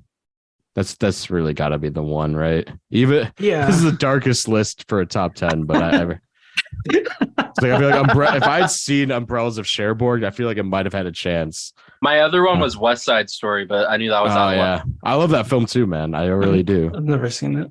Battle of Algiers, and like I would heavily consider throwing that in there, but I think the Cremators might be I enjoy more. So yeah, same here. All right. So I'll read the top 10, and if we have any objections, we can go back and go through it. But number 10 is Virginia Woolf. 10 through 6 are all of our for sure's. Or our top, yeah, our number one, yeah, our number ones, yeah. Virginia Woolf at number 10. Number 9 is 2001. Number 8's Rosemary's Baby. 7's Alcazar Baltazar. 6 is Daisies. 5 is Persona. 4 is Harakiri. 3 is The Naked Island. 2 is Woman in the Dunes, and 1 is The Cremator. This is unranked, but that's how I wrote them down. Nice. 3 Japanese films in a row. You got Harakiri, Woman in the Dunes. So The Naked Island. So like, yeah. If we were to rank these films objectively, how would we do them? That's what I was gonna say. I think that'd be fun. Like, I think it'd be funner if we like try to rank them, trying to put our bias aside as much as possible. Sure. Let me. If we put our bias in it, it's just this is gonna be chaos, and like it's not gonna be shit gonna be done. Well, just go ahead and put 2001 at number 1. That's fine. That's fine. I think Persona is a better film, but objectively, I'm fighting for that number 2 spot with Persona. My relationship with Persona is very troubled. Oh damn! I've seen it once, high as hell. Didn't understand what the fuck was going on. Didn't really get the appeal of how revolutionary it was. But after this conversation, I will rewatch it and probably regret not vouching for it. That's all right. I have the fucking box set, but I don't like Persona. I mean, it's a pretty short movie, so it won't be like that much waste of your time to rewatch it. I mean, shit. My favorite Bergman is the fucking television version of Scenes from a Marriage. So, like, damn. Yeah. But okay, I'll try it again. So that 2001's number 1, Persona number 2. I say that's fair. That's fair. If we're going objectively, objectively speaking. I know you guys haven't seen Harakiri, but I feel like that might be objectively number 3. But oh my god, yeah, I've heard amazing things about it. I've heard amazing things. Okay, so Harakiri number 3. Sure. Based on our word. Okay. Now it gets tough because like Virginia Woolf only Rye has seen, but I actually know Carlos, you saw it too. Sorry, but I feel like that could be pretty high up, at least in like the top, 7 through 4 area, I guess. I think there's other movies though. I mean, I think Virginia Woolf is probably gonna have to go near the bottom of the list. I mean, we're being objective. Try to be objective. Only because y'all 10 Oscars is an objective, Carlos. Yeah, I was gonna say he flexed on us with the awards. So. Well, it's only because Jake, you haven't seen it, have you? Or have you? No, I have not. And then Blaire hasn't seen it. I have not seen it. No. That was literally the only reason. It's just because, like, okay. I'm just fucking with you. No, yeah. What about shit? It's getting complicated. I think Rosemary's Baby should be number 4. Yeah, it should be high. Just my personal. Well, no, it's my. I'm just tempted not to give Polanski that much credit, but you gotta. I mean, you gotta be objective, right? No, I'm giving the credit to the bitch that wrote the book that it's based on, not him. We all give it 10s except Carlos. So Carlos is like the one. I was gonna say I'm the only one that doesn't think even like objectively it's like the best thing since sliced bread, but but it's fine. But I mean, if y'all all agree that it's 3. No. I'm more with you, Carlos. So I don't think I wouldn't put it in the top 5 personally. Yeah. Well, sorry, I'm being honest. I'm trying to be objective. I think Woman in the Dunes and like Daisies are better movies, but I would agree. Y'all picking flowers over the devil? Shady. No, shit. It's getting hard. It's hard not to be subjective in this fucking ranking. Yeah. But I just haven't seen Daisies, so like I can't vouch. Well, what If we you got s- left? We have the cremator and We got Cremator, Woman in the Dunes, the Naked Island. Naked. Balthazar, right? The only other film Wait, I that haven't I've seen it, seen, Carlos. I don't know what to say about that one. The only Naked other film that Island. I've seen is Naked Island. Okay, I feel so like either Cremator or Woman in the Dunes deserves the 4 spot. That's just my. that's opinion. what I was saying. Yeah. Do you guys think the Naked Island's better? I No, do, I'm yes. sorry. I do. don't. What about number 4, Cremator, number 5, the Naked Island? That's Well, look, that's- I'm willing to concede if we can do number 4 cremator and number 5. you love the Cremator. Yeah. I'll love it. Yeah, we could do number there's- 4 cremator, number 5 Woman in the Dunes. Even though I think the Naked Island is better, I can see why objectively. No, I was saying like you could do number 5, Woman, Naked Island, and then 6, Woman in the Dunes. I'd be okay with that. Okay. I'm totally fine with that because Yeah, I I'm feel okay like with that. you're fighting heavy for your man Shindo. So okay, so then number 6 is Woman in the Dunes. So what we got left is Rosemary's Baby, Virginia Woolf, Daisies, and what was the other one? Balthazar. Okay, I would say probably Rosemary's maybe next. All right, yeah, let's do that. Okay. Yeah, for one's getting fucked right now. I would That's on put. y'all. That's Is on that- y'all. I haven't is- seen it. You haven't I would- seen what? Oh, go ahead. No, I was gonna say I would put Virginia Woolf over Balthazar. Hey, it's my boy. Blaire, fight with me against this heresy. Well, the thing is, I think Balthazar is a solid 8. It could go up, but I do love the movie a lot. All right, yeah, I can't fight against that. Virginia Woolf is number 8. Then now what's left? Daisies and Balthazar. My picks. Well, Daisy's my number 2. well. Actually, Or I would 3. put That was I my would- number 2 too. I would put Daisies above Virginia Woolf. You would? Yeah. Okay. See that now we're talking. Got to cross out some things. I would do Daisies, Virginia Woolf, and then Balthazar. But I don't know how y'all feel about it. I would agree. I'm with I'm that. fine with that. I'm okay Yeah. with that. Wait, you said Daisies, Virginia Woolf, and Balthazar. Yeah. Yeah, I'm pretty alone on the Balthazar Island, so I just haven't seen it. I do love it. I just don't think it's like among the best, in my opinion. A lot of people in the Discord loved it. I I might just think be. of it as the Little Souffle movie because he used to meme about it. Well, Yeah. me and Souffle used to meme about it. We would used to be like the only people who have seen it, and we would just say it's a really good movie, but it's boring as fuck. But I don't feel that way Oh anymore. my god! I No, immediately no. cut out as soon as you said boring as fuck. I was like, I can't.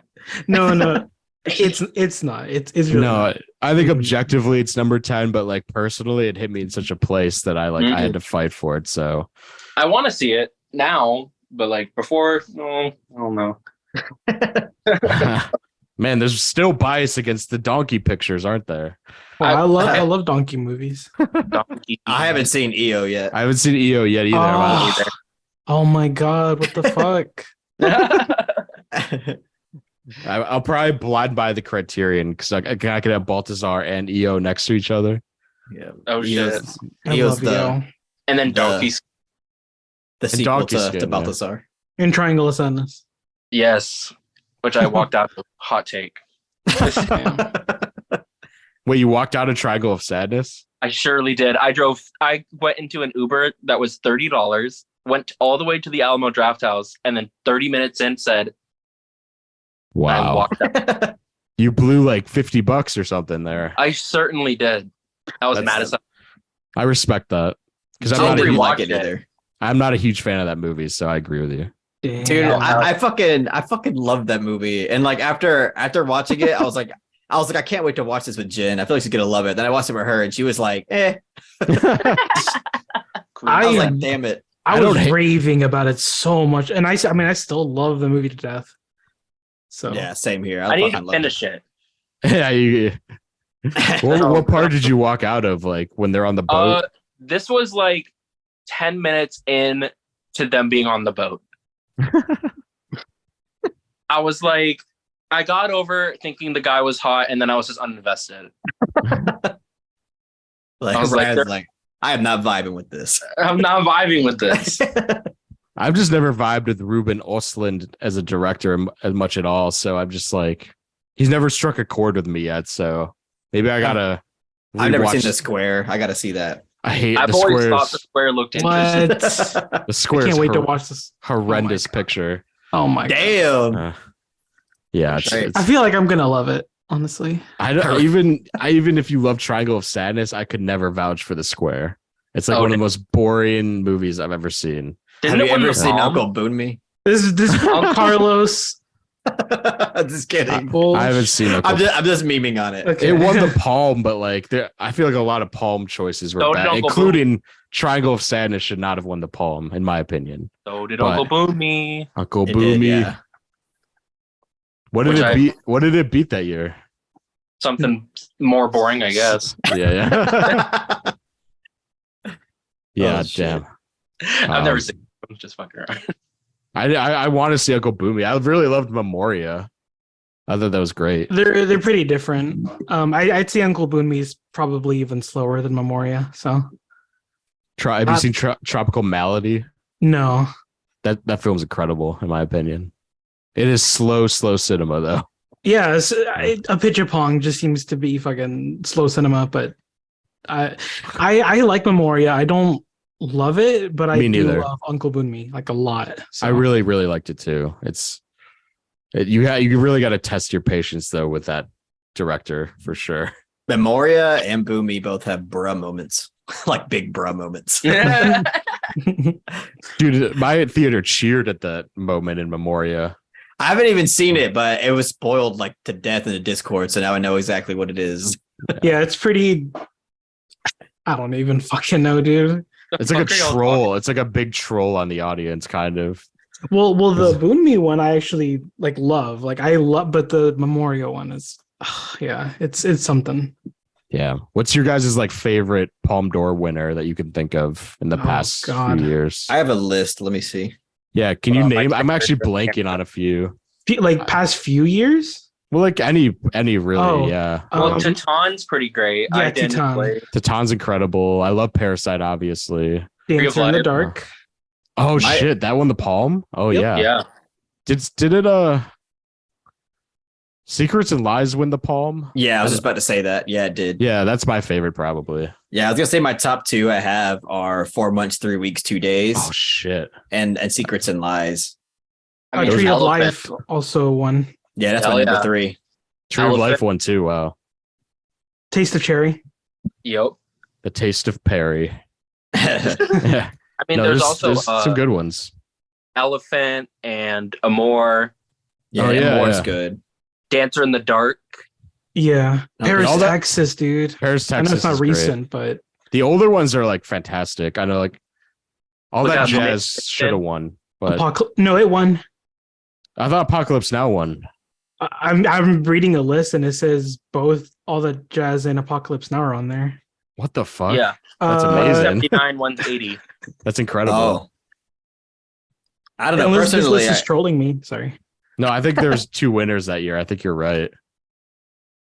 I think, I don't know how anybody else feels about this, but Barton Fink won the Palme d'Or, and that's an amazing movie too. I love that film. That's wild that won. That's awesome. Yeah. It's still wild to me that fucking Wild at Heart won. Yeah, that was a wild pick. Yeah. Not my favorite, but Daniel Blake is incredible. Oh yeah. Ken Loach has won a few Palmes. I think he won for The Wind That Shakes the Barley. I think so. Yeah. Same with I don't know if you guys know the Dardenne brothers, but they've won a few. Oh shit! Yeah, really? Rosetta. Maybe just that one. Actually, I could be wrong. No, The Child. Also yeah. By Dardenne. I love the Dardenne brothers. The Child with the bike. Yeah, White Ribbon. I was actually gonna rewatch White Ribbon. White Ribbon. That's hard to say. Yeah, that was a tongue twister. It's a tongue twister for sure. we watch White Women. We watch White Women. That's like saying we watch White Women. A little indie gem, Pulp Fiction. Oh yeah. Yeah. Hardly anybody's ever heard of it. Yeah, I haven't heard of it even. Blue is the warmest color, spelt with O-U-R because it's fancy. I love Blue That's is a the great warmest color. film. I know that was like huge controversy when that won the Palme, I think. First French film I ever watched and first Criterion. It's my first Criterion too. Yep. Yep. I love that film too. I haven't seen it yet. Haven't seen it in over a decade. It's always like it's always so much cheaper than the other Criterions. I don't know if you guys ever noticed that. It's like when it's on sale, it's always like $15 versus $20. That's weird. I think because everyone's like, get this icky ass movie out of my store. Get out of here. Yeah, everyone that works at Barnes and Noble is like super homophobic and like, I don't want this. And people. But yeah, there's a lot of when I go down more, there's like a lot of these movies I admittedly have not heard of. Yeah, I haven't even heard of a lot of these. Fucking MASH won the Palme d'Or. That's stupid. MASH is fucking trash, bro. I know, and I'm the biggest Robert Altman fan you'll find, and that movie is not good. There's an Australian who might beat you there. I don't know. Yeah. Oh yeah. Whatever. And MASH is what put him on the map too. Like It MASH is, was like yeah. his big hit. But then you go to like Based on only because it's based on the TV show. Let's like. Yeah, I never seen it, but I love that sounds accurate. I think the show is based on the movie. I thought Oh wait, you're so right. because the movie was a big hit, right? Yeah, but then I you have go no to idea. Altman's like the king of the '70s if you look at it, but like that is not like what encompasses Altman's work and like Three Women in Nashville and all and like so many masterpieces in the '70s. Long Goodbye. That's spoiling the '70s episode. I don't want to get ahead of myself. It's gonna be so hard to pick an Altman and a Coppola and a Kubrick. Oh my god, 70s is gonna be fucking chaos. It is, but the thing is, like, there are picks that me and Perry are like both gonna fight for. So I feel like I don't know if I should just like fucking delete some since I know Perry's gonna grab them. That's kind of what I was thinking for this episode, actually, because I knew Blaire you would pick Daisies, but I still put it on because I was like, gotcha. And I thought for some reason you'd put Balthazar, but I was incorrect. I should probably read our top 10 list. I never read it out loud for the graphic. Number 10 is Balthazar. Number 9 is Virginia Woolf. Number 8 is Daisies. Number 7 is Rosemary's Baby.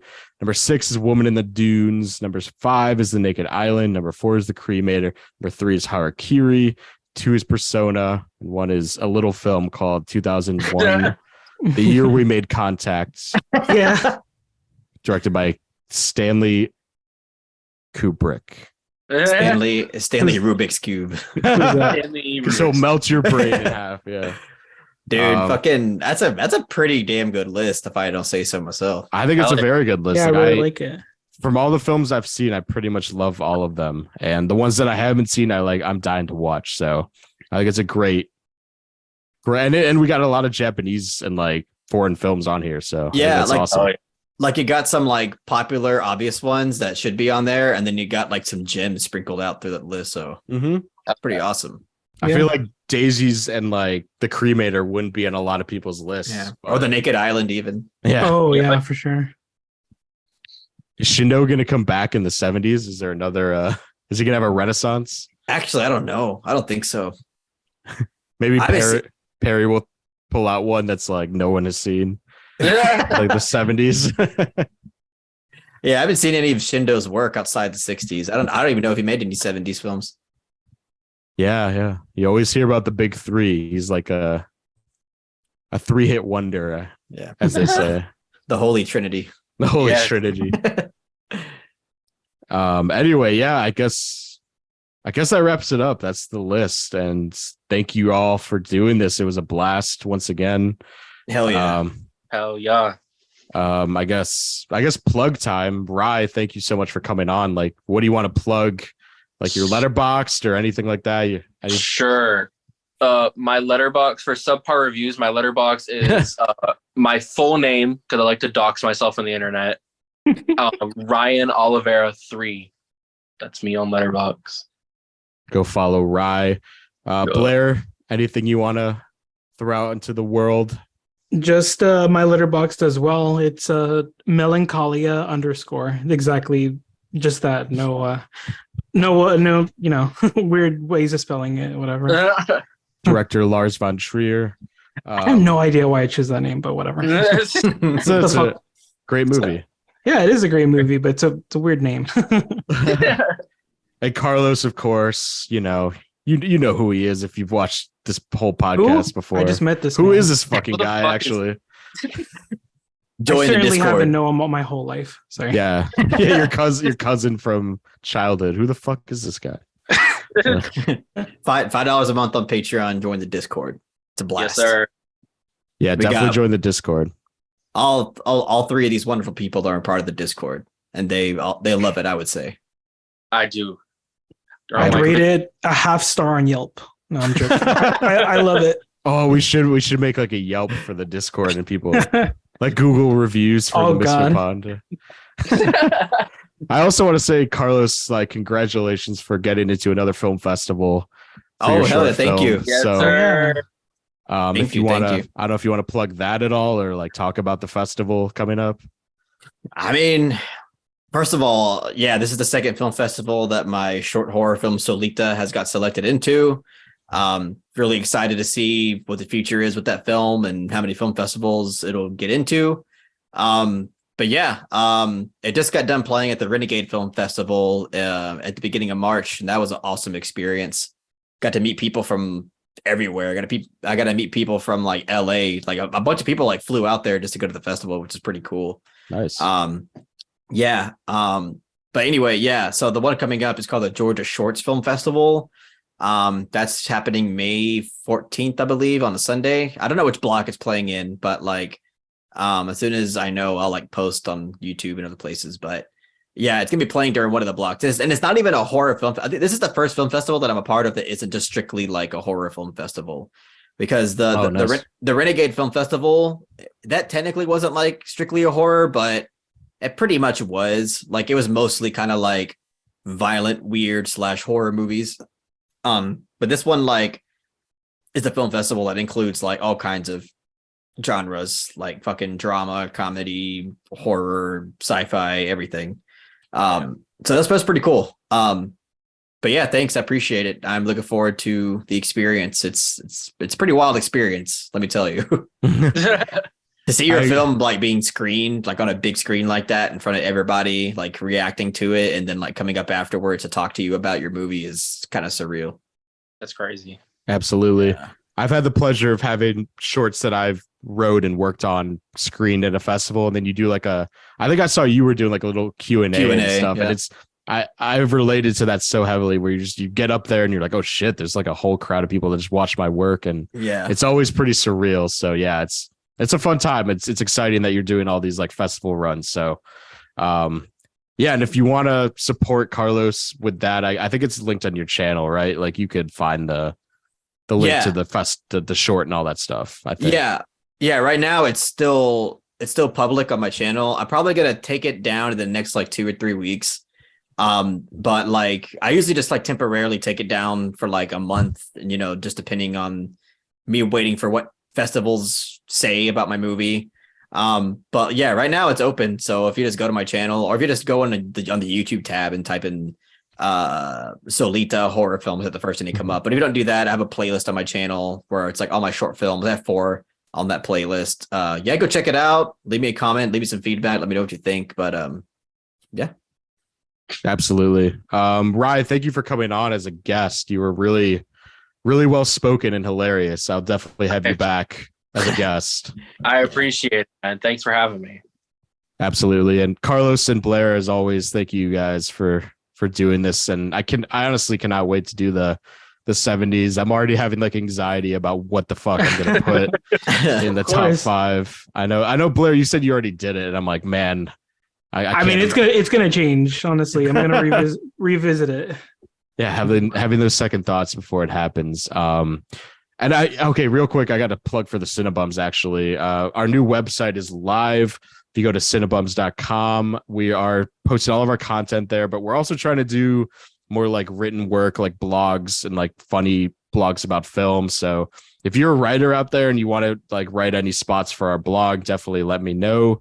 And if you want to share any of your work on there, like we're trying to share like short films and other podcasts on there, and share the love with all you film lovers out there. And of course, look out for these upcoming episodes of the decade list. We got the 70s coming out soon-ish.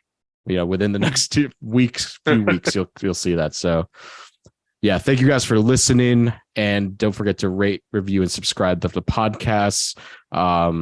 Try to watch us more on YouTube. We're new to YouTube. We've been on Apple Podcasts for so long, but we want more subscribers on YouTube. So definitely subscribe there before you go to Apple Podcasts. We like it on YouTube. It's comfortable. Carlos knows that it's a nice place to be sometimes. Oh yeah. Yeah. Thank you guys for listening, and have a great St. Patty's Day, even though we are recording this and you will not.